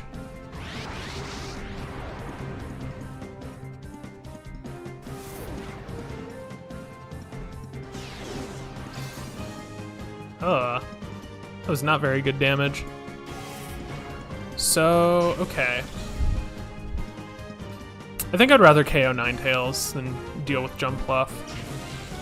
Then again, Jumpluff has Giga Drain, so it's probably the better target, because it can heal itself, especially off of all of my rock types. So I'm going to Rock Tomb the Ninetales now, and Shadow Rush the Jumpluff. I also know that Ninetales doesn't have very good special defense, or doesn't have very good physical. Ooh. Okay. Aerial Ace, perfect. Perfect.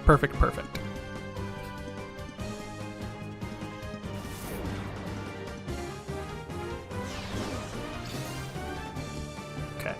I have not gotten any KOs, but they are both in KO range and definitely going to be slower than Zangoose. Unless Ninetales uses Quick Attack, in which case I'm just going to be very, very sad. Do I just Shadow Wave? I think I just Shadow Wave. There's a chance that Lunatone is faster than Ninetales now, but I'm not necessarily banking on it. Jumpluff goes down, can't heal itself. Azumarill is a pure water type because fairies haven't been invented yet. Ember on Zangoose. Okay, yeah, Zangoose is going down for sure. For sure, dude. Alright. Since Ninetales is probably getting KO'd, Roselia is probably safe enough.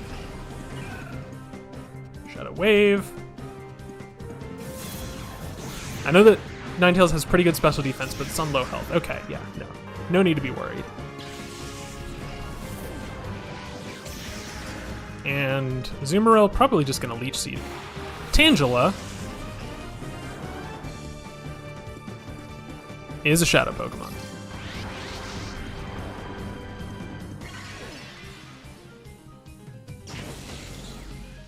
I do not believe that Tangela has any status moves, but it's a bulky grass type. Hard to pass up, especially knowing what's coming next, or what's coming soon, I guess I should say. Let's... I guess just Leech Seed Azumarill. Shadow Rave. Okay, it's at least got a good shadow move.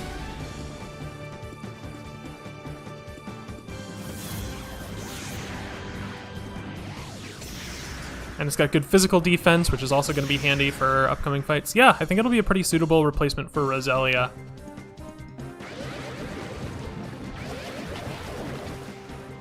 That's not great.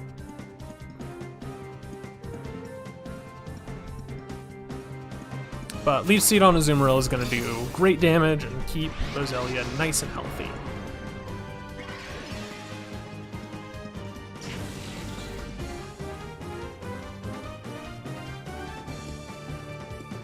So it's in reverse mode. Azumarill has a stupidly high HP stat, which is going to serve my purposes excellently. Let's see. Lunatone, I don't really see you being able to do much of anything to either of these Pokemon, so probably just Shadow Wave.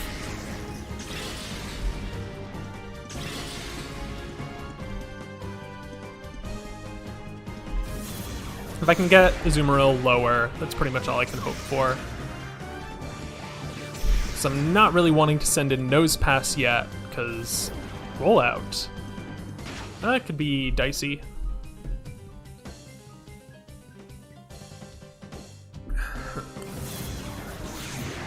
But thankfully, I'm pretty sure that you get locked into Rollout in this generation. So it's at least not going to use Bubble Beam, which is good.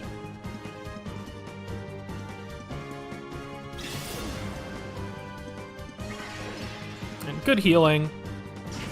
So I don't think that Roselia is at risk of getting KO'd, but even if it is, it's fine because I'll switch in Nose Pass. Okay. Really hope your last Pokemon is a Shadow Pokemon. I hope that it's a particular Shadow Pokemon, but I hope that it's a Shadow Pokemon at all, just so I don't have to worry about damage.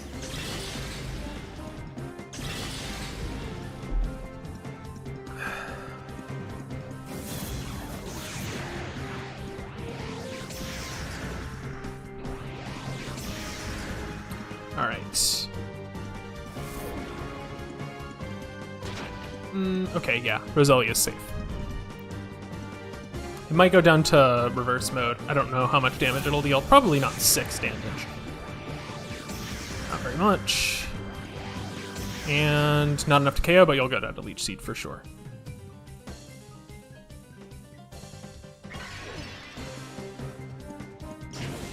Okay. So here's hoping that her last Pokemon is a Shadow Pokemon. I'm pretty sure it is. I'm pretty sure I remember her having a Shadow Pokemon.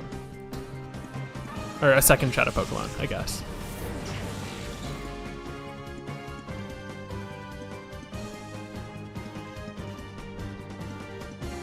Alright.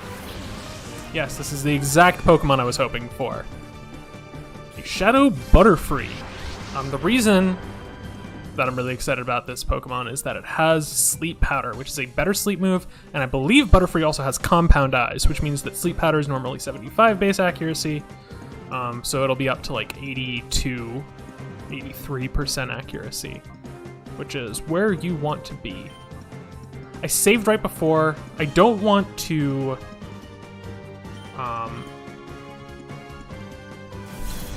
what was I going to say?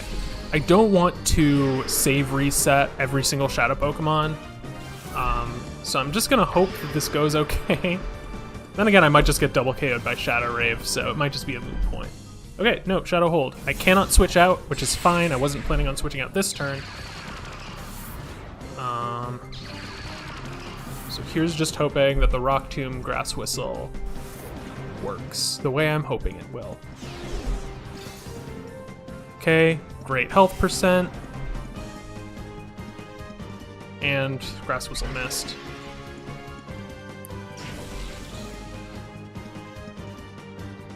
it's just Shadow Wave with Lunatone and Grass Whistle with Roselia, but chances are good that one or both of them is going to faint.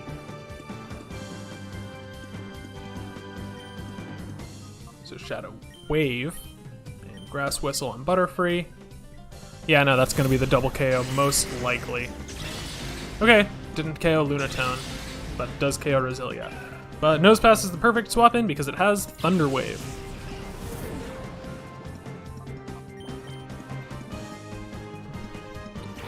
Thunder Wave will still be useful because it's a permanent status and sleep is temporary, so...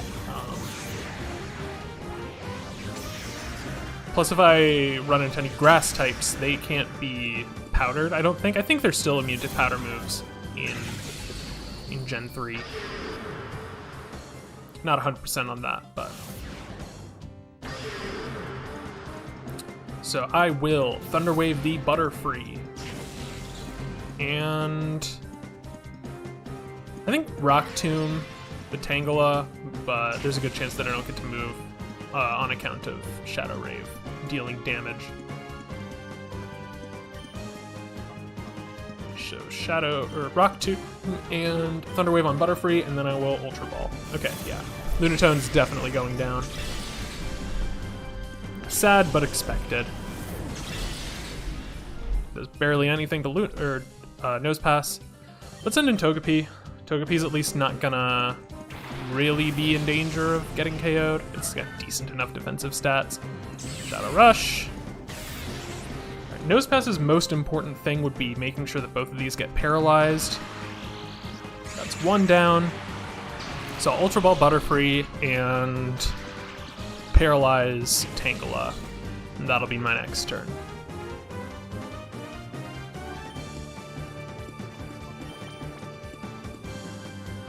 Butterfree and T-Wave on Tangela. Alright, and this is the Pokemon that I was planning on going back for, because Sleep Powder is going to be OP.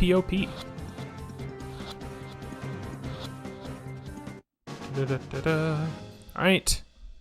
And I don't care that much about Tangela, but it's here, so I might as well snag it.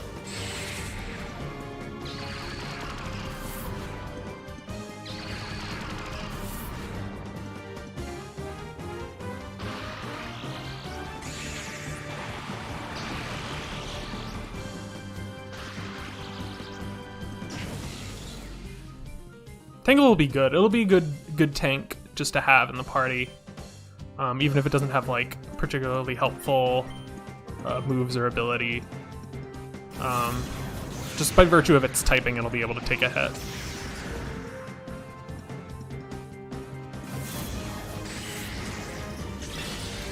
All right. This is definitely something of a limp noodle fight, but I prefer that to maybe something a little... I guess I could Rock Tomb with Nosepass, get the flinch chance. Get a little bit of Paraflinch going. Might be juicy.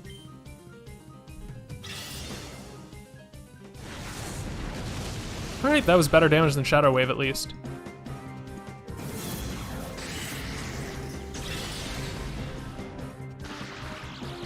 Alright. Paraflinch strats are working perfectly so far.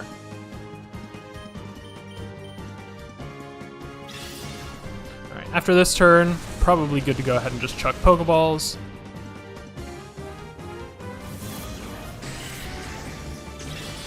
I can probably use Great Balls on Tangela. Aw, Togepi's in reverse mode. So sad.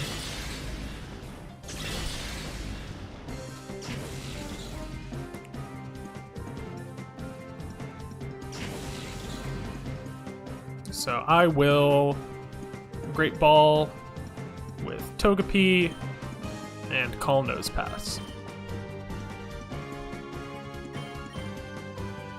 I said Call Nosepass.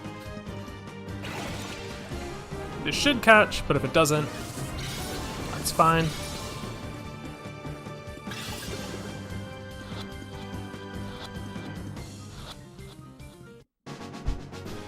Boom.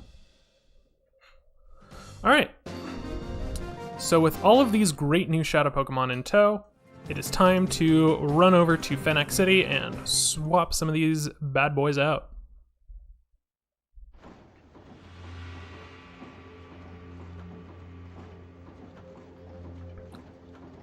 I will grant you that there are actually going to be a couple of other useful Shadow Pokemon coming up pretty immediately, but I think it's higher priority right now to get the heart gauge down on Butterfree for sure, and some of the others as well.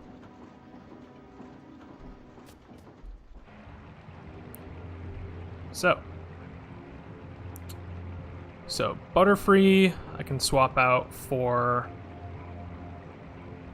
say, Meowth easily, Tangela for Roselia, and then I don't know, Togepi. Togepi could be anyone really. I'll just compare stats and moves. See who looks good.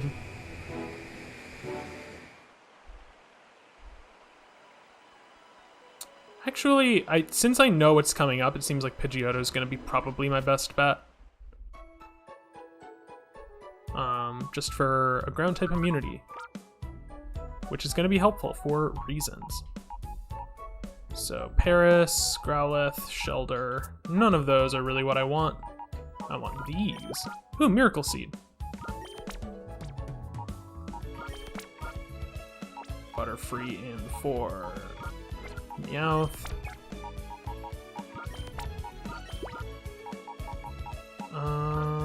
Yeah. The insane aura from reverse mode when you're in the PC box is always funny to me.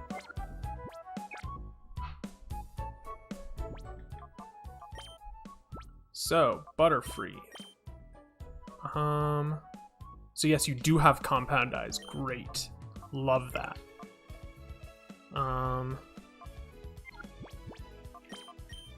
So let's switch you. And why not Tangela?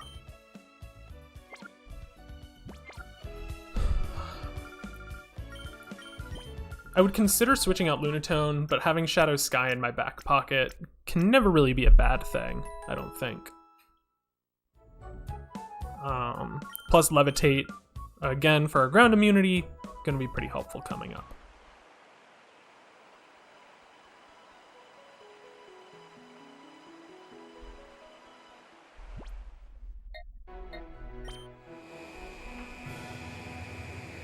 Compound Eyes is not the best ability out there, but it's surprisingly useful. Just for boosting some lower accuracy moves to being pretty viable, actually. And Sleep Powder is kind of the perfect example of that, because it's normally, I think, base 75 accuracy. Nosepass cannot be purified.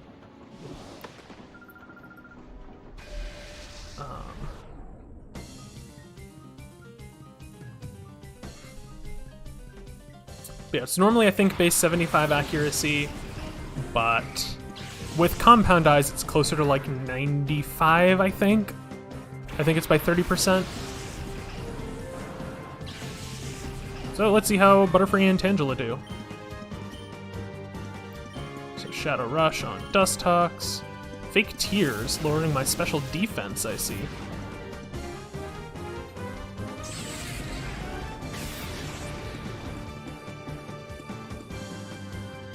Light Screen, raising your special defense. Interesting combination of strategies there.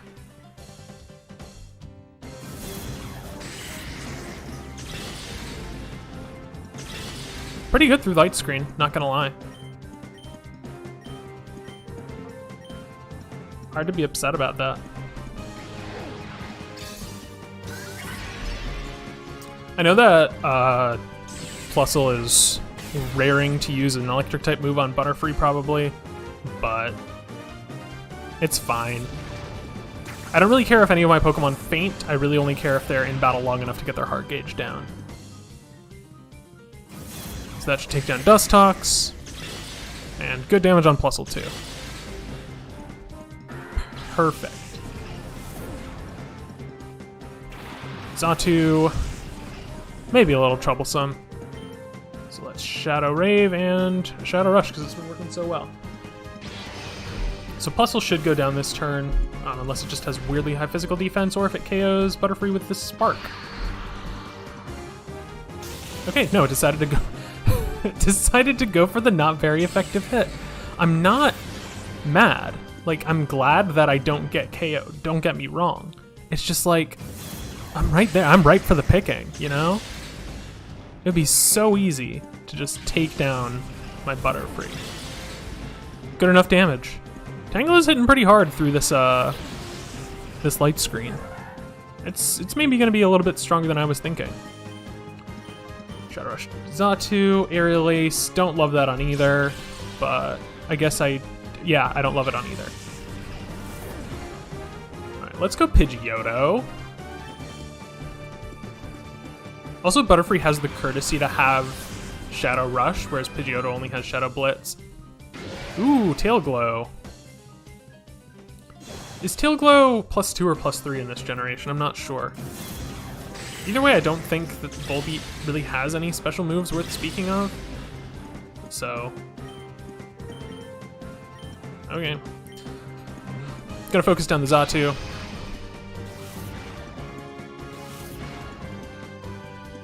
Attract.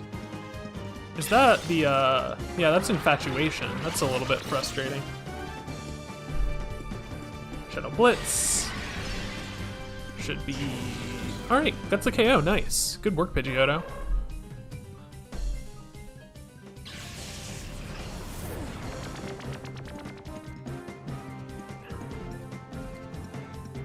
Alright, Light Screen wore off, which would be great if Tangela were able to do anything right now. That's fine. Yeah, Signal Beam's a physical move, so... Tail Glow doesn't do anything, but it does KO Tangela anyways, because... in spite of everything, the Signal Beam is still super effective. Shadow Blitz. Respectable.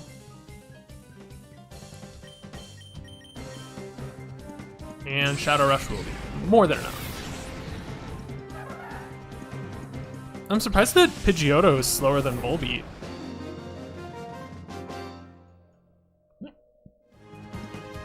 I know that Pidgeotto isn't fully evolved, and the Pidgeot line as a whole really isn't that fast, but I'm surprised that a mid-level bird is slower than a not very good bug. All right, got that item back. All right, I'm not gonna go down the stairs into the basement on the other side, but I'm pretty sure there was also another item box. Because I don't need the Thunderbolt TM because I'm not going to be able to use it.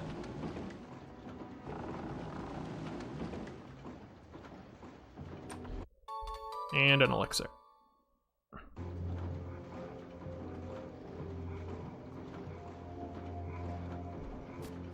So... I don't think that there was another trainer on this floor. If there is, then I'm going to be in a really bad spot. But there's not. And I got 2 revives. Okay. And the only item box in the basement is a TM for Thunderbolt, which I don't need because I can't use TMs. So we're back on track. Going to heal up. 5, 6. Dun, dun, dun, dun, dun.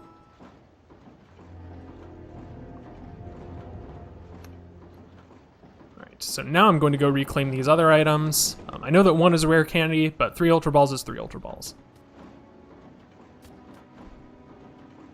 Plus heart gauge on Butterfree and Tangela and anyone else who gets sent in.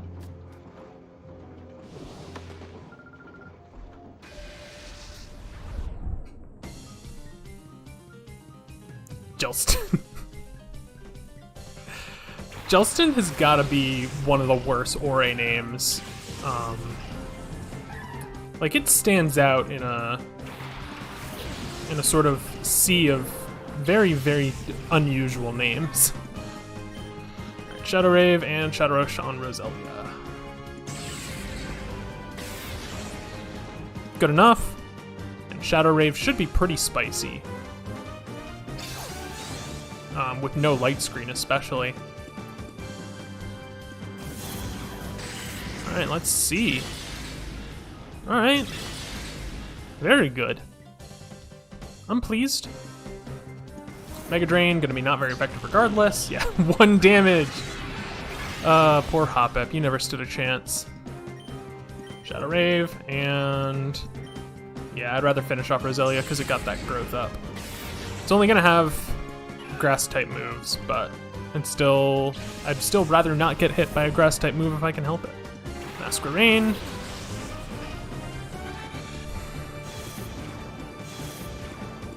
So Masquerain might have a bug type move, which is a little spooky for Tangela. Respectable, and a KO. So Masquerain's probably the one to focus, even though Butterfree's attack is lower.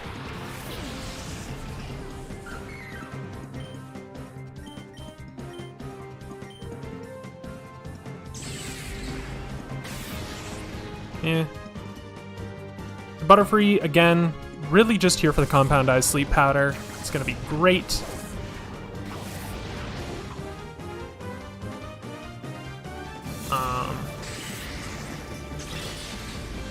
Good damage.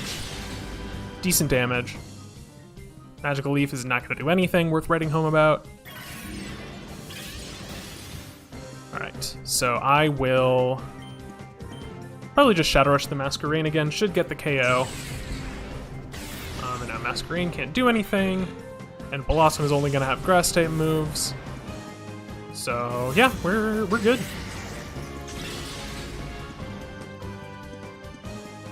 Yeah, Magical Leaf, not gonna do anything to either of my guys. 6 damage. Really wanted a reverse mode or two out of these battles, but I guess it's fine. I am pretty sure that Sleep Powder is Butterfree's first hidden move. I don't really care about the other one. So, if I can just get that first bar of the heart gauge down, then I'll have my good accuracy Sleep Powder.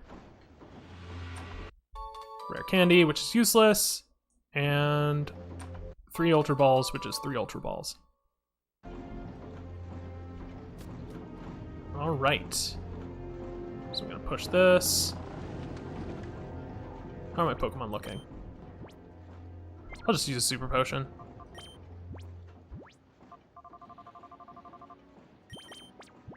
Tangela didn't take any damage, and Butterfree didn't take very much damage. Neither of them used any power points because they don't have any normal moves yet. Soon. Soon, though.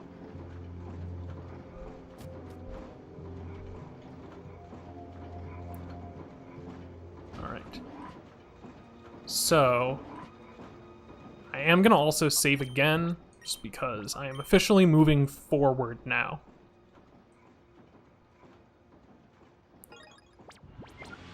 So I basically did lose exactly an hour of time, which is not fun, but I'm also not, like, upset about it. I think you're a trainer, and I'd rather not do... Well, I guess I could do an unnecessary battle. Hey, it's Snidle. I remember Snidle. He's a man who likes numbers, I guess. Like a nerd. One of those nerds I keep hearing about. Shedinja and Wobbuffet. Does shadow moves count, or do shadow moves count as being super effective for the purposes of Wonder Guard? That is the eternal question. Because if they don't, I am in trouble. But they do, so it's fine. I guess I do have Lunatone and Nose Pass, so it wouldn't have been that big a deal. But I'm glad that I don't have to worry about it. Wobbuffet, though, is a little bit worrisome, I'm not gonna lie. Counter. Perfect. Gonna focus down Vibrava.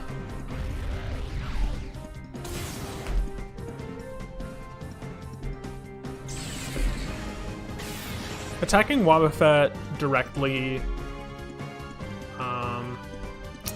maybe not good if you value your life.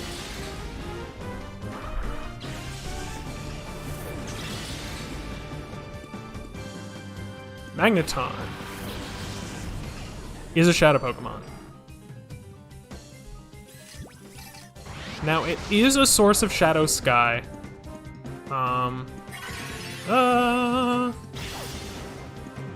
Okay. Tangela went down.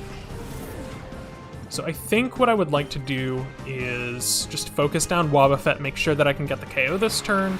Magneton's probably going to go for Shadow Sky, which I'm not worried about at all. So I think making sure that Wobbuffet goes down is absolutely the best use of my turns.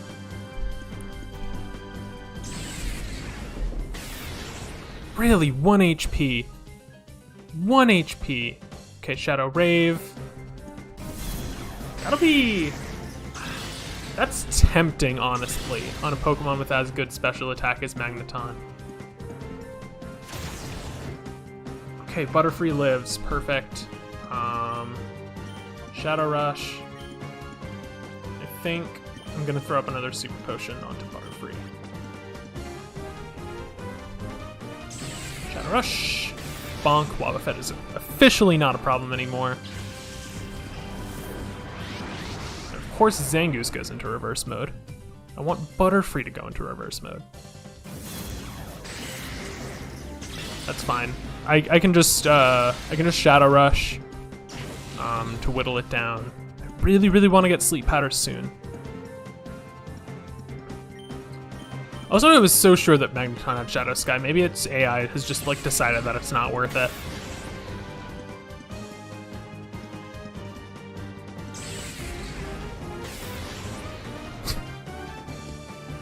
Come on, Butter. All right. Okay, cool. Magneton does know Shadow Sky. So Shadow Sky and Shadow Rave, and probably a third move that I don't care about.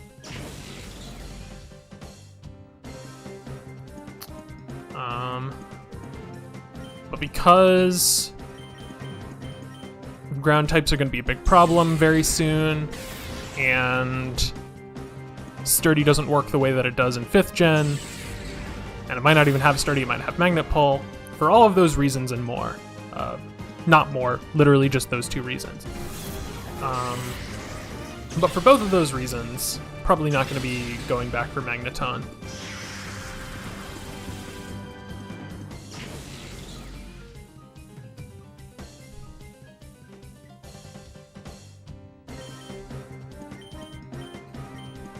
Alright. Really hoping I can get a reverse mode out of you, Butterfree. Really like that. Are you gonna do it for me? Please? Pretty please? Shadow Hold. That's fine. I wasn't really planning on switching out. So, Magneton's still in the yellow. I can probably Shadow Rush with Butterfree and just chuck a Pokeball with Zangoose.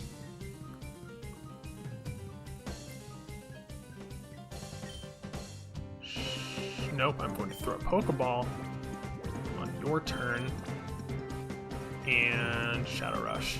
If I get a reverse mode, great. If not, it's fine.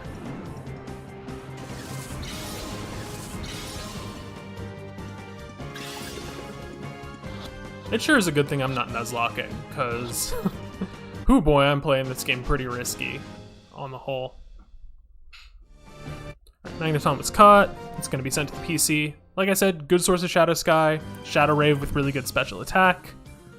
Pretty good, but unfortunately, maybe not optimized for the immediately upcoming battles.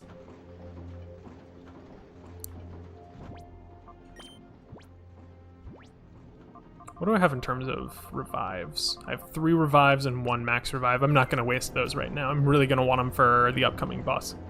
The upcoming boss fight.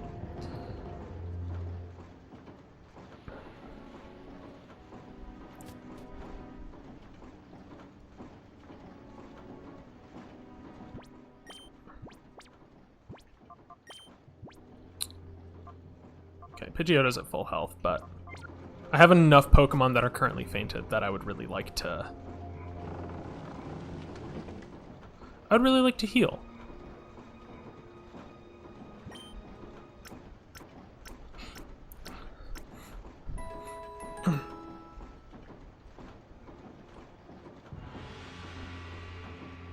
So let's head on up. I would like to clear out the cipher key layer this stream. I might not have time. I hope that I have time, but I might not have time. Because there are only a couple more required battles. You're not required. And you are required.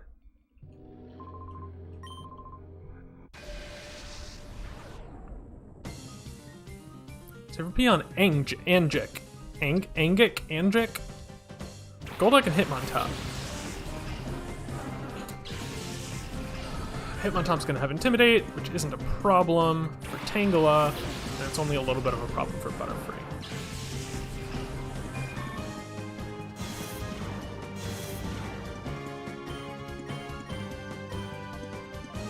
Shadow Rush on Golduck.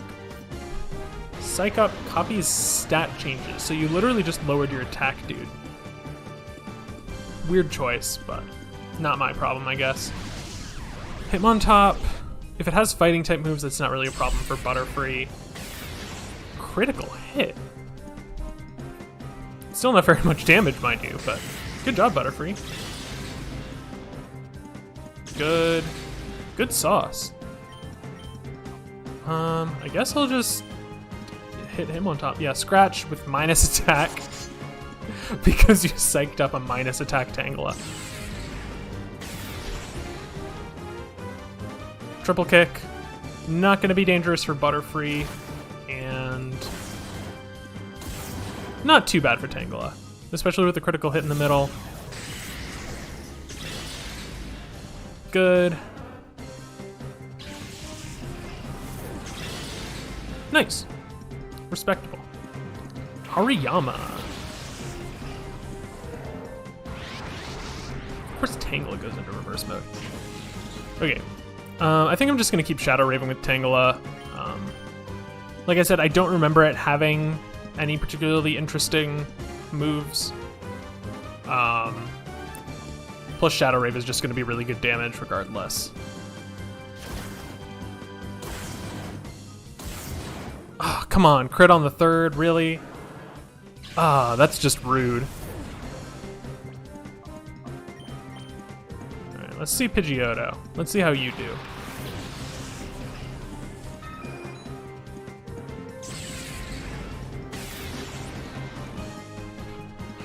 Arm Thrust. Not gonna do any damage to Butterfree. I think a crit did 2 damage. Maybe a crit did 4 damage. Okay. Yeah, fighting types cannot do anything to Butterfree. I think... Yeah, I think that's the move. This could be bad on Pidgeotto, but it goes for Butterfree. Cool, great. Keep using your fighting moves on the 4 times resistance. I'm more than happy to work with that. That is a beefy HP stat, bud. I mean, plus minus attack and a variety of other things are wrong right now. Venomoth. Are you? Yes, you are a shadow Pokemon. Vital Throw on Butterfree. You know, I'm not gonna look a gift horse in the mouth. If... Oh, Shadow Mist. That'll remove stat changes, I think. Or no, that just lowers evasiveness. Sorry, I was thinking that might have actually been helpful to me, because Butterfree's attack is low. Really hoping I can get a reverse mode soon. This turn? No. Shadow Blitz. Okay. And Rock Slide. That's not good.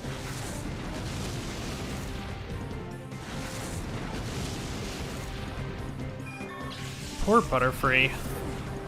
Never stood a chance. Alright. I guess Zangoose, just because it's gonna do damage to Hariyama. I am worried about fighting type attacks, obviously, but if I can get Hariyama off the field, then I'm gonna call that a worthy trade. Okay, Pidgeotto. Taking a little bit of damage. Good enough. Shadow Blitz. If you get a crit right now, Pidgeotto. Okay, never lucky. Alright, what's it gonna be? Rock Slide, okay. Zangoose is gonna live this for sure. And Pidgeotto is gonna faint, which is sad, but not that sad. Alright, so I'm probably good to send in Nose Pass, paralyze the Venomoth. Critical hit. Yeah, gonna send in Nose Pass, paralyze the Venomoth. And just take it one turn at a time from there. KO the Hariyama, obviously, because it's the most dangerous thing on the field for me.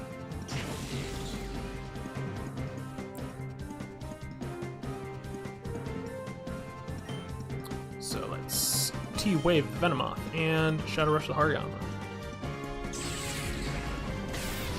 Yeah, not gonna do enough.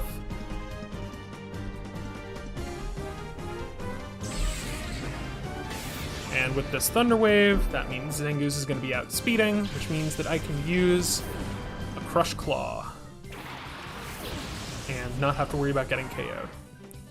Weavile, also a Shadow Pokemon.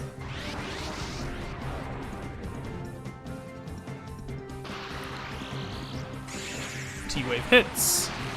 I really hope Venomoth doesn't have Shed Skin. That'd be really annoying to me. After I'm talking about all this permanent status. Okay.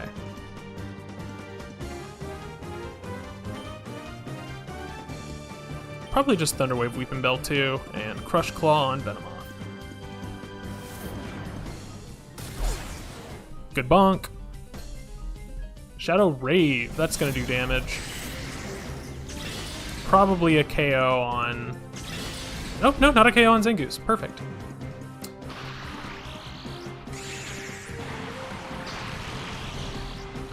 I don't really care if Zangoose gets KO'd by Venomoth right now. I just didn't want it to get a...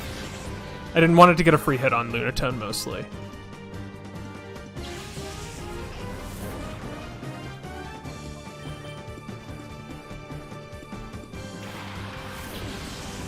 So... the Crush Claw did that much, but it also... Okay, I think I'll Rock Slide and then Rock Tomb Weepinbell. I'm not too worried about Rock Slide doing too much damage to Venomoth. Just because Nose Pass is not a particularly strong attacker. Yeah. That's probably good for an Ultra Ball.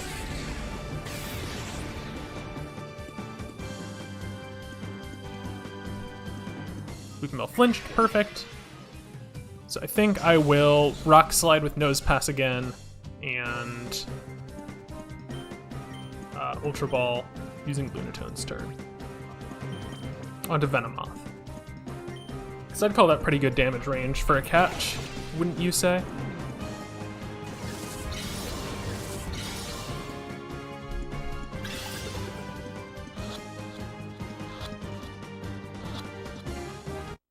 Nice. Good snag. And this should do a little bit more damage, but still not too terribly much. Shadow Rave is going to do a little bit damage to both of us. Critical hit on Nose Pass. Not much on Lunatone. Okay. Weepinbell's probably also in good catch range. Should I go for it? I'll Rock Slide and I'll throw a Great Ball, I think. Don't want to waste an Ultra Ball. Let's try a Great Ball.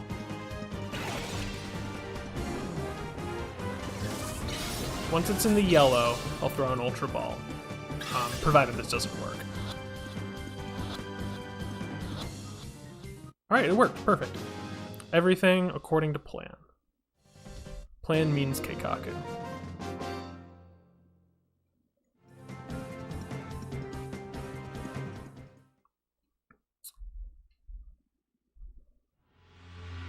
Alright, that is going to be another battle. And... okay, no, that guy's still there. I don't know if trainers can, like, spot you the way that they can in, like, main series Pokemon games, you know?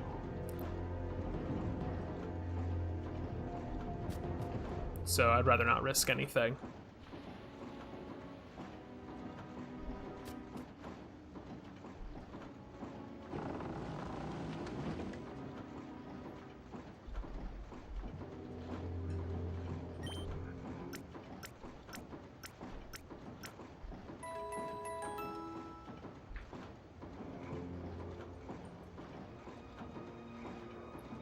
So,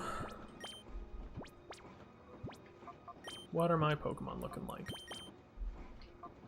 Okay, definitely gonna get your move in the next battle. Probably not. Probably not. You're full, you're full, you're full. Alright. Weaving might be interesting to swap in. But don't really want to get rid of Nose Pass, and I don't really want to get rid of any of my current ground immunities, so I don't think I'm going to have a good spot for it.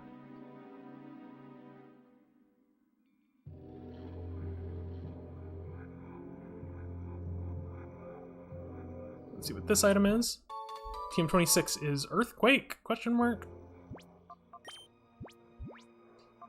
Yeah, Earthquake. Foreshadowing, I guess, now that I think of it.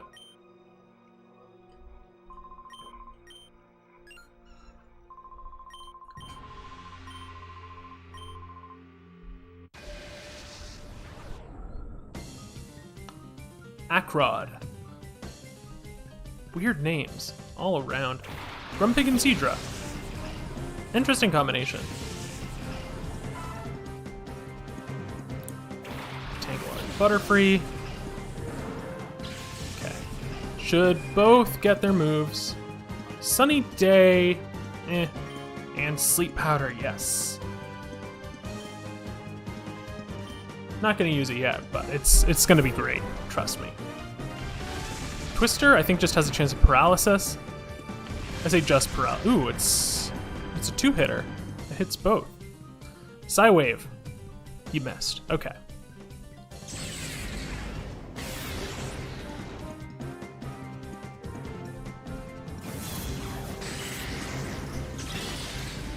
Nice. Dang, that was good damage. Was that a crit, or was that just Tangela being Tangela? I know that Grumpig is pretty bulky, but I don't know if it's that much bulkier. I'm trying to think. Seadra's, I think, got base 65 special defense. Psych Up, copying my stat changes that I don't have. Okay, Twister can flinch. That's what it is.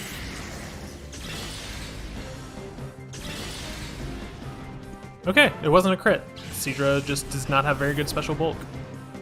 Camerupt. I'm scared of you using a fire-type move, so I think what might be nice, actually, is to test out my Sleep Powder on this Camerupt to prevent any fire-type moves from ruining my day.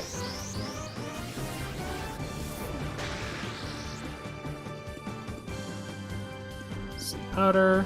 And it hits, and it's glorious. Butterfree, you're so good.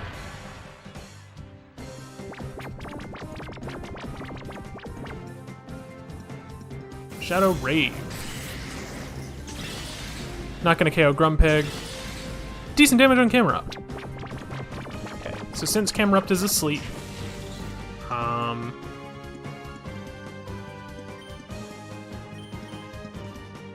probably best to...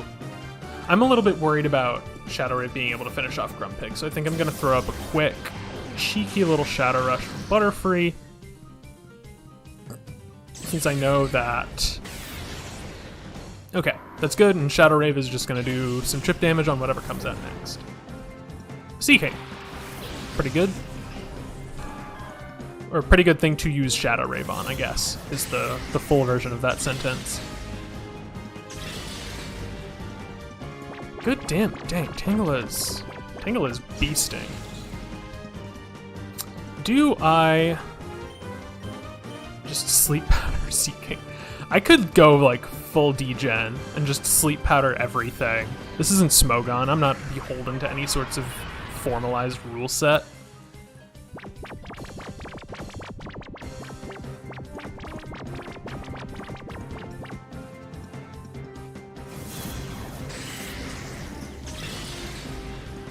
Does. Alright, so Camerup's gonna go down to one more Rave if it doesn't KO everything. Rock Slide. Interesting choice. I guess it's more concerned with KOing Butterfree, which is fine because Butterfree's really done everything it needs to do right now. Let's go to Pidgeotto, see if we can get another move on it just to see what it has. Not looking like it's gonna be this battle. And unfortunate. Alright, Zangoose. It's your turn, I guess. So really want to make sure that Camerupt goes down. Because that Rock Slide is potentially going to be a little bit of a devastating possibility.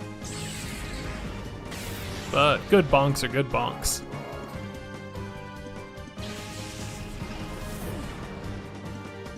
Piloswine. Everyone is going into reverse mode except for Butterfree. Gotta love it. Are you gonna go into reverse mode too? Just to make a complete set? Okay.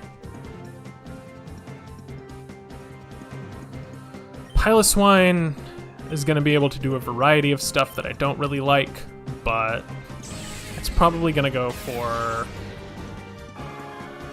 maybe like a Blizzard. I don't know if it could have Blizzard at this point in the game.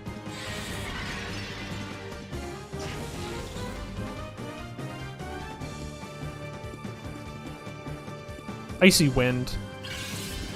It's gonna slow both of us down, which I don't love.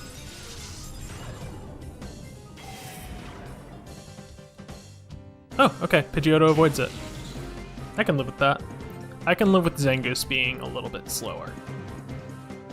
Might honestly still outspeed Piloswine, just because Piloswine's not very fast. Shadow Blitz. Pidgeotto is really not dealing big numbers in the damage department. Okay, yeah, it's still faster than Piloswine, even with -1 speed. Dig a hole. Okay. This is not what I was talking about when I was ranting about ground immunity, but fine, let's go with Lunatone. And this is gonna miss anyways, so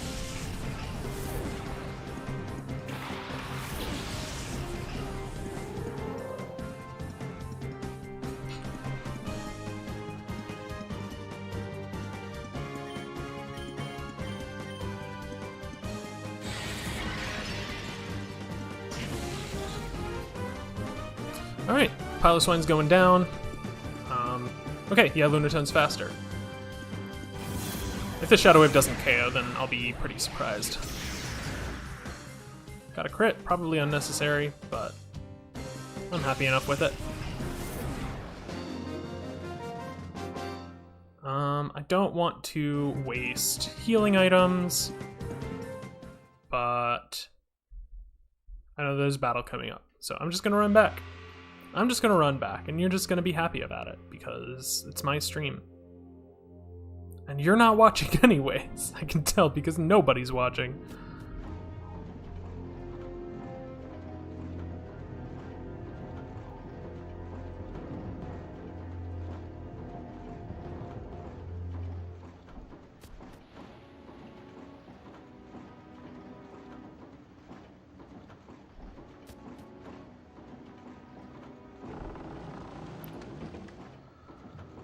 Whew.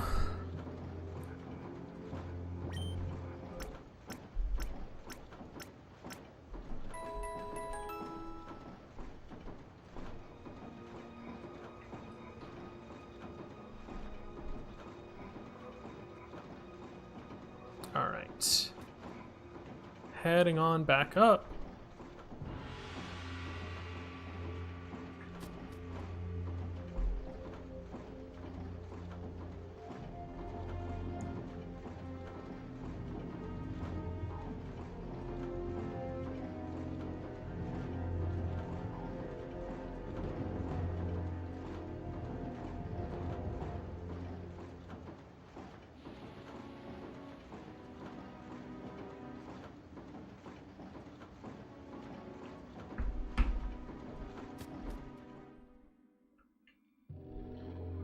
All right.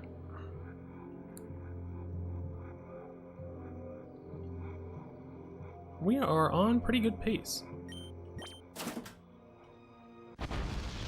Oh no, we've ruined everything.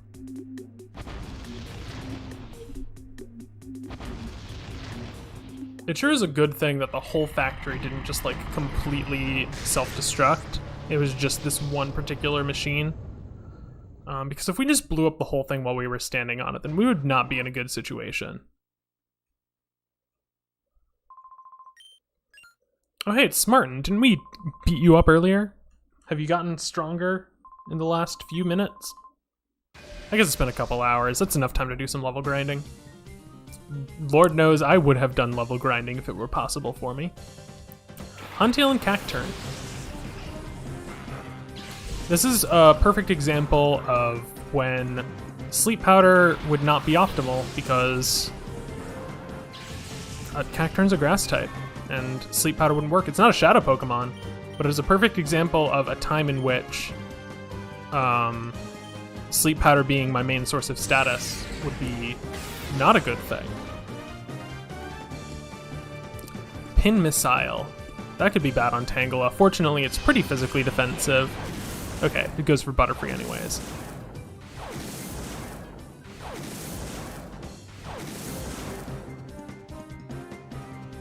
Whirlpool. And are you gonna go for Tangela just to get the double? Yeah, you're gonna go for Tangela just to get the double not very effective turn. Shadow Rave. Let's see what kind of numbers. Not bad. Pretty good. Alright. I'm not too worried about either of them getting KO'd, so let's just do the exact same thing again.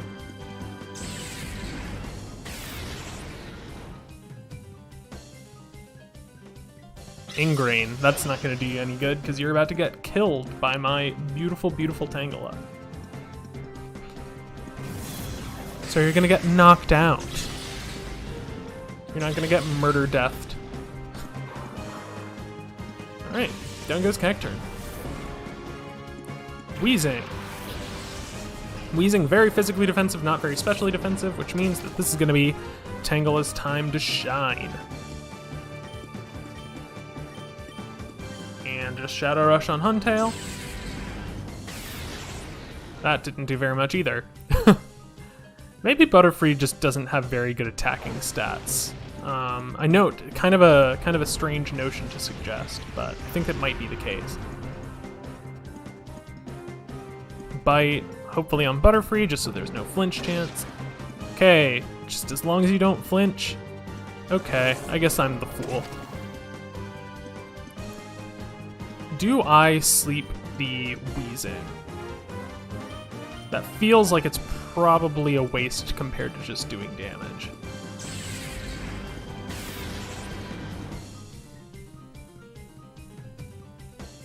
Smokescreen, I can live with that. Here's hoping that Huntail decides to attack Butterfree. Or just doesn't attack at all. That works too. Tangle is going to go down to Whirlpool damage, which is sad, but it's done its fair share of this battle. Good chunk on Weezing. Ursaring. Okay, definitely going to want to sleep you. Oh, right, because that's how game mechanics work. So sleeping Ursaring so that it's not going to be a problem.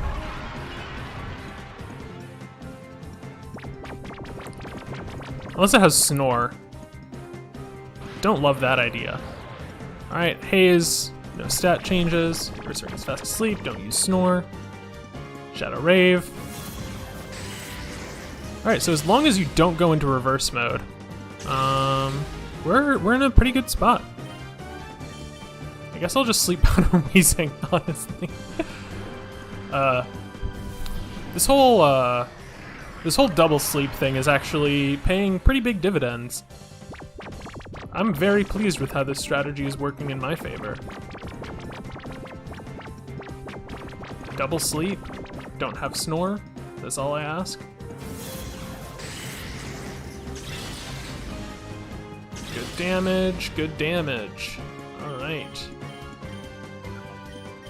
There's a good chance that one or both of them wakes up this turn, but hopefully, even if they do wake up... Okay, Weezing's still asleep. Perfect. And Shadow Rave should finish both of them off easily.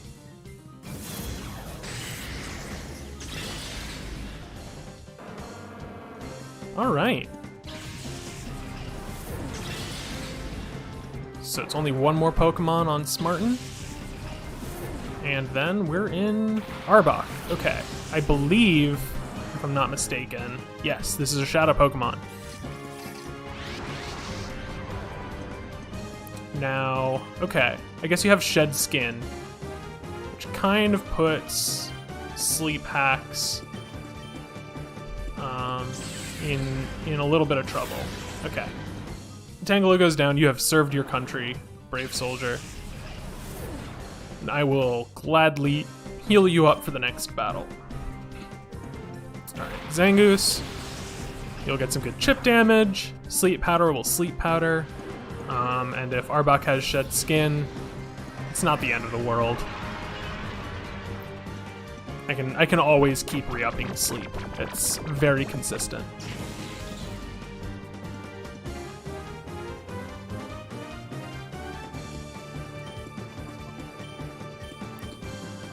I guess I'll just Shadow Rush.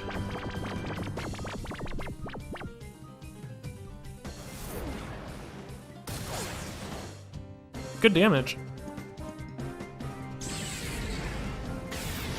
Not good damage. Some scholars might even argue bad damage. But that's fine. I didn't get a defense drop, which means I'm safe to Crush Claw again. And I will just Sleep Powder again in case Arbok wakes up.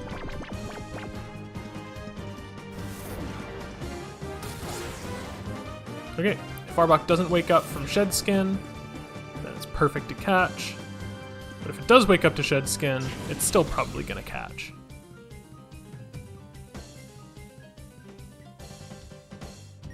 So I will Great Ball and Sleep Powder. Alright, it seems like even with that big hour-long setback, we are on good pace to finish up Gorgon by the end of the normal stream time. Which, hard to say that I'm upset about that. I am going to save after Smarten, though, because obviously. Gorgon! It's one of my favorite quotes in this game, honestly. Alright, saving, just for safety reasons.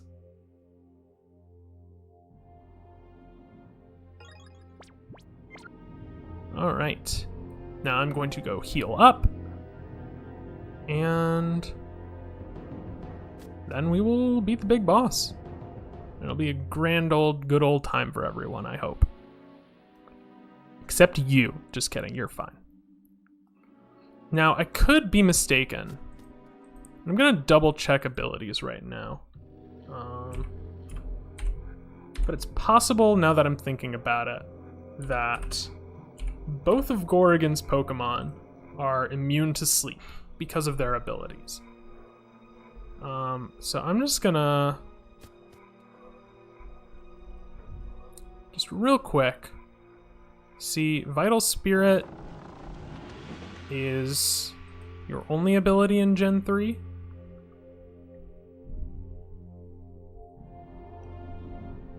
Where is your ability? Okay, Vital Spirit. Let's check out Hypno.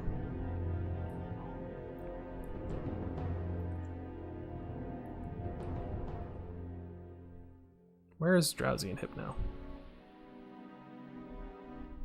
Ah, there you are.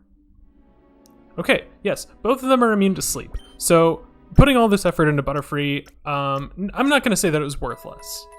Because sleep is still a good status even if you're not trying to catch Pokemon. But it does mean that I'm probably just going to go ahead and put Butterfree in first. Just because... I don't know. Seems like the thing to do these days. I think Butterfree and Tangle has been working out really well for us, honestly, because I can just sleep with Butterfree, and I can just do big damage with Tangela. So, yeah. And both of Gorgon's Shadow Pokemon are definitely ones that I want to grab. One, because they're going to be pretty high leveled, and two, because they've got good overall stats. Hypno's pretty tanky, Primeape's pretty good attacker. And they'll have good shadow moves too. So I'm gonna save again. And let's do this.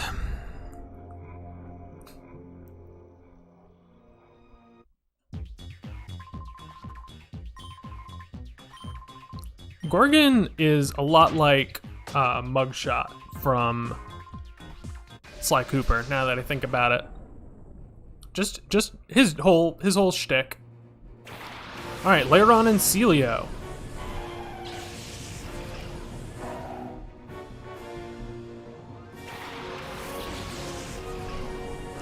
So Gorgon's whole thing is protect and earthquake.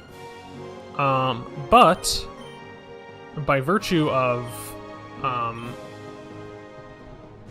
my ground immunities and resistances, really not gonna have to worry about earthquake at all. So pretty glad about that. Celio is definitely the bigger threat in terms of damage because of its ice moves. Lairon probably has rock type moves, but it's not a particularly strong attacker. Plus Shadow Rave is doing work. Iron Tail. That could be big damage, but critical hit. Ah, man. Alright, Tangela goes down. That was pretty much the worst possible scenario, but that's fine. I can swap in Zangoose.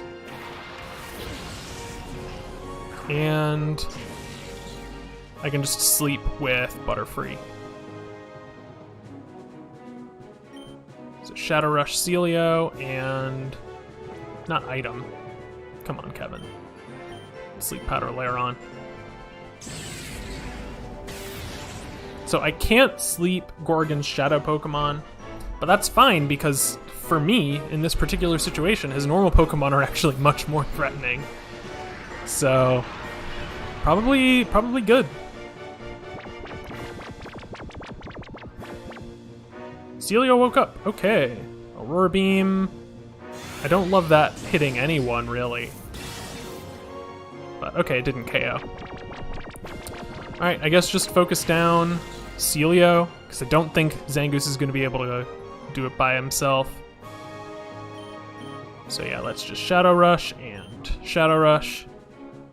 And they both outspeed, I know that for a fact. So that's Celio down.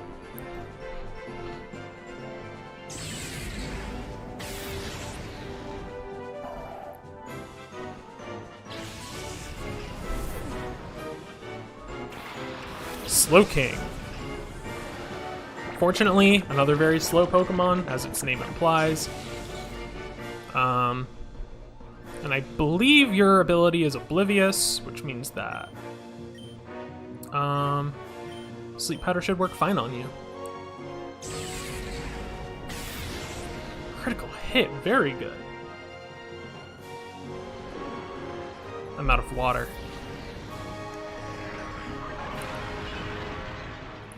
Okay, but double sleep is good. Lairon might wake up. Okay, Lairon, wake up. Takedown. Don't love this on either. Butterfree is preferred, honestly. So who do I have? Let's go Lunatone. Just because immune to ground type moves. Slowking's going to be asleep for at least another turn or two.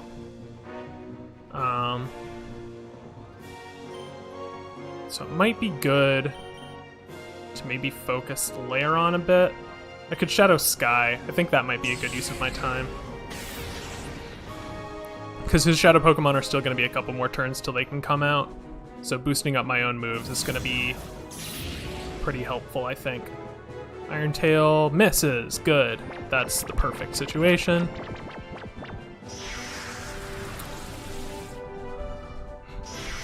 So Shadow Wave, I think, will be enough to KO Lairon. So I think I might hit Slowking with Shadow Rush, and then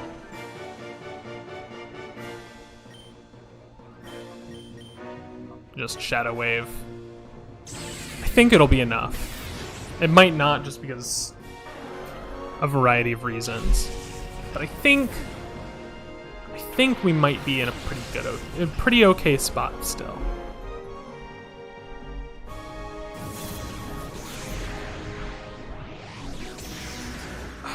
Okay, well, Shadow Sky will finish it off at least.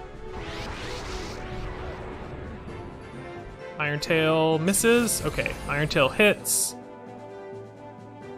Hits Lunatone, who goes down in one hit. Okay, Pidgeotto? You have Steel Wing. Not that it matters, but... Well, I guess you could get a couple defense boosts, maybe.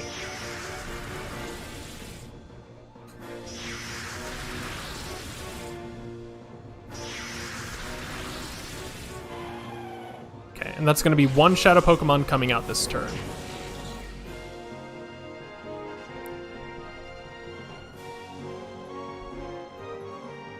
Primeape, okay.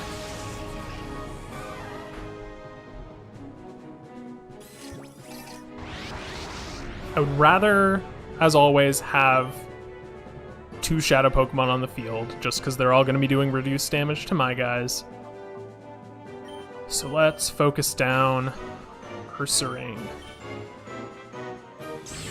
Okay. Ursaring, fortunately, is not the fastest, so both of my guys should outspeed it, even though it's higher leveled. Okay, that's one. Slash, okay. Okay, I don't outspeed with Pidgeotto, but I also don't KO it. Okay. So I can definitely get the KO with Zangoose. The only bad thing would be if Primeape decides to hit Zangoose.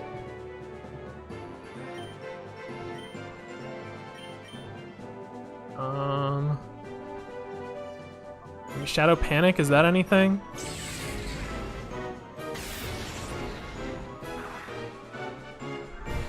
Okay, I'm actually not in a very good spot right now, but it's a good thing I saved right before, so I only have to reset and just recalibrate a little bit. Shadow Panic. Okay, I guess Pidgeotto is speed tying with Ursaring.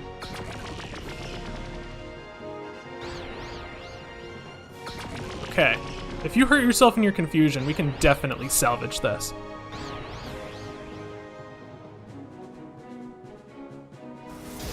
Okay. Definitely gonna need to revive someone. I'm thinking Tangela.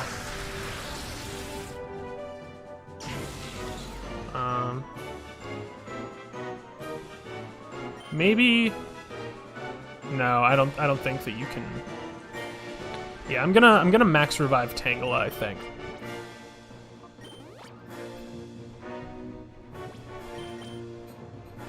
And then if Nosepass lives another turn, then I'll probably use its turn to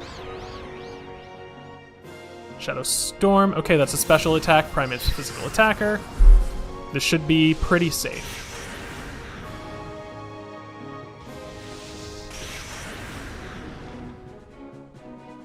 And you're confused. If you hurt yourself, I'll love you forever. Thank you, Ursaring. I'll never see you again in my life.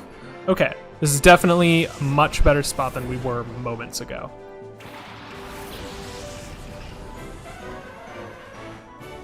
So, top priority would probably be paralyzing both of them, honestly.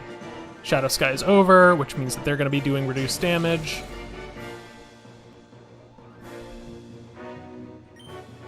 So yeah, I think I'll Thunderwave Primate, and let's get a revive onto Zangoose, probably? Yeah, Zangoose feels like the play, just because it can do some chip damage. Shadow Storm, not going to do very much.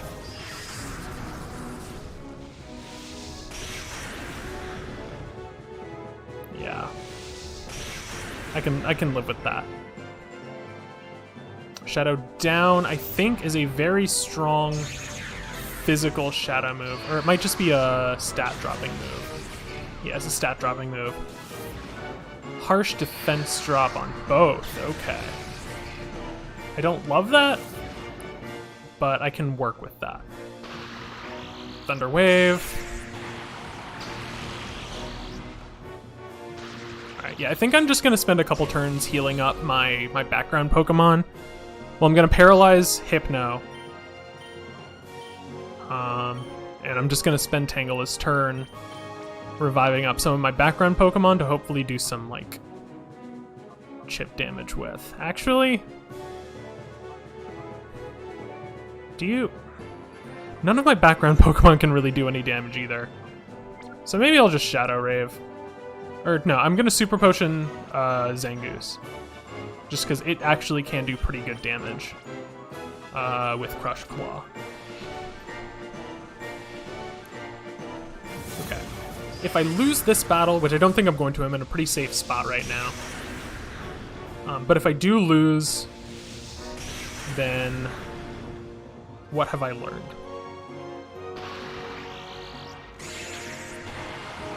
I had a thought there. Okay. They're both paralyzed. Primeape is confused too. Good. Deal chip damage to yourself. Okay.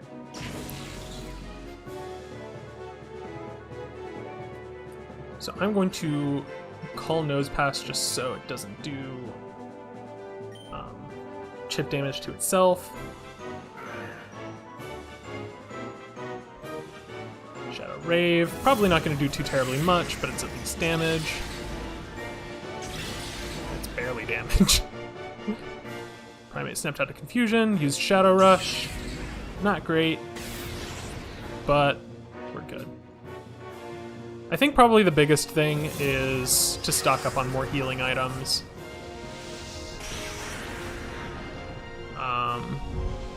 Because I definitely have a little bit of cash reserves right now.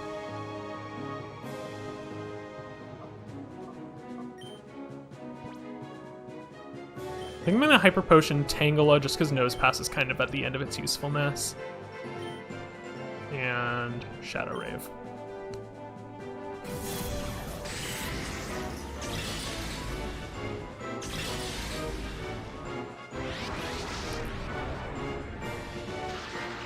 Paralyzed. Shadow Storm is not going to do very much. Might KO Nosepass. I don't know. I haven't been paying super attention to the damage ranges.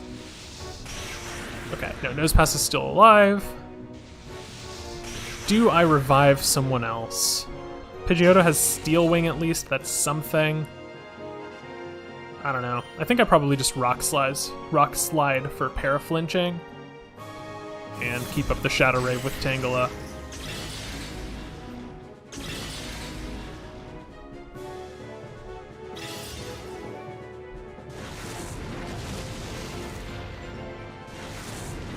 And kind of want Nosepass to faint soon so that I can send in Zangoose. Okay. So I think Tangela's turn would be best used reviving Pidgeotto, maybe, just because it can deal damage.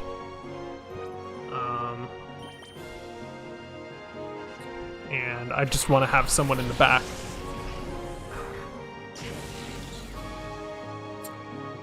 Because it would be better to just let Tangela faint. So let's Crush Claw Primeape and yeah, revive Pidgeotto.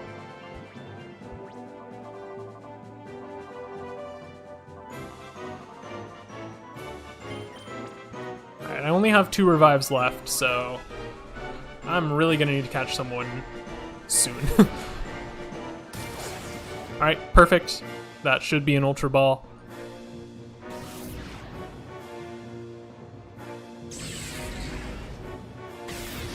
Tangela goes down. Perfectly happy with that.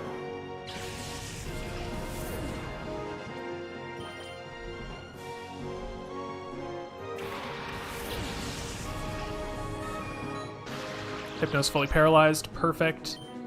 So let's Crush Claw Hypno and Ultra Ball Primeape.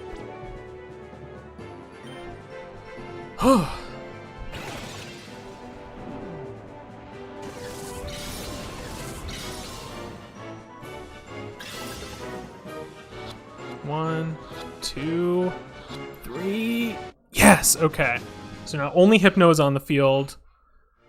Even if I didn't have that backup revive, I think we're pretty much set. I don't think Hypno's going to do much of anything dangerous. Shadow Storm, that's not going to really do anything. I might just use an Ultra Ball with Pidgeotto, honestly. Because it's not in great range for catching, but it's in good enough range that an Ultra Ball might be good.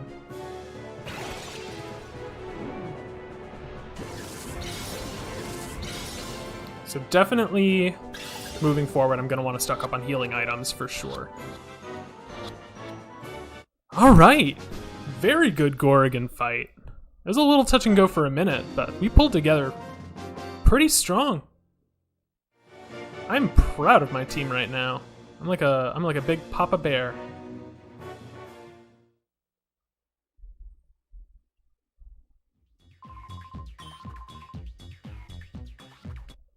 Oh hey, it's the good upstanding gentleman from polite society who's never engaged in criminal activity.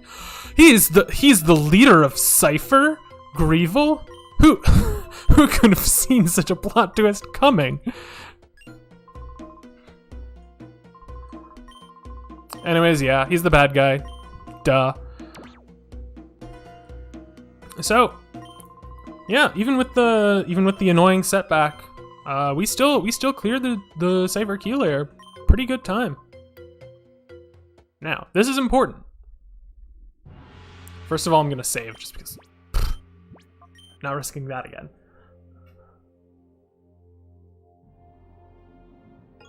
Okay. So, this is the list of manufactured shadow Pokemon. So this list contains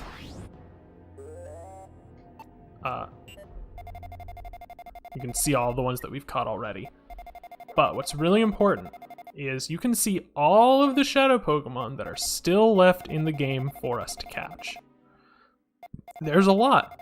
There is a little bit less than half of them remaining in just the final area. So that is something definitely to look forward to.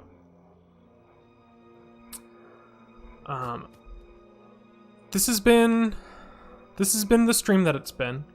I am glad that we were able to make the amount of progress that we did, regardless of all setbacks. I hope that you had a good time. I know that I had a good time. And for what it's worth, I think that the comeback was better than the setback. Granted, I'm biased because I'm the one who did both, but no, I'm pleased. Gonna heal up. So I think the last thing I'm gonna do is just view our prizes, because we've been robbed. I'm very excited about the 2 Pokemon that we've just managed to add to our repertoire. These two weird guys took off with a shadow Pokemon. One had like a mohawk and the other had hair like a ball. They made off with the last shadow Pokemon that came off for the production line. What a coincidence. But yeah, I'm very excited actually about the two Pokemon that we've just captured, because they're gonna be pretty good. They're gonna be pretty good for like 3 or 4 fights before they're immediately outclassed by the stuff that we're snagging in the last area. But for those 2 or 3 fights, they're gonna be second to none. Not here. This is not where I want to go. I'm just wasting all sorts of time right now. But it's fine, I've earned it.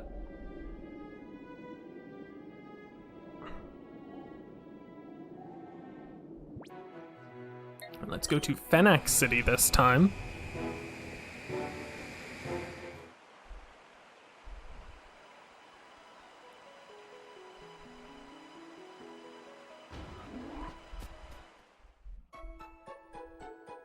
And let's check the PC. Because Primeape is a pretty strong physical attacker. 85 attack, 71 speed, only 2 shadow moves. One is Shadow Rush, so Shadow Storm, 95 base power. Sorry, I don't want to get ahead of myself. Primeape, very good attacking stats, and it's got Shadow Rush. Hypno, solid overall, pretty strong tank, good tanky Pokemon. Has Shadow Storm, which is 95 base power, special shadow move. It's better than Shadow Rave. I'm surprised that Shadow Rave hasn't been more common already, but we've seen how much work Tangela has been putting in, and Tangela doesn't even have the best special attack. So I think I am going to make a couple of changes. Zangoose has been doing way better than Pidgeotto, so even though it's starting to fall behind in levels a bit, I think it's the obvious choice. Hypno, I think it's finally time to say goodbye to Lunatone, though I do want the leftovers. So I will grab the leftovers real quick.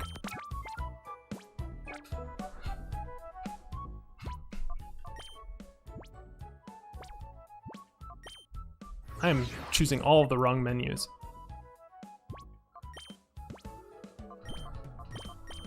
Okay, so leftovers from Lunatone.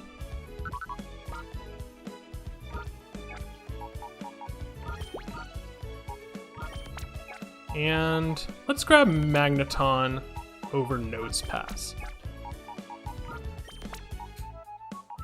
Arbok might be cheeky. I might look at see at a later time what their hidden moves are, but I think for the time being, this is a pretty handsome looking team. They've all of my 3 members have served me very well thus far, and I hope and suspect that these 3 new ones will also serve us well for a good amount of time. But with all that said, thank you very much for watching if you're here. I hope you enjoyed, and I look forward to the next one.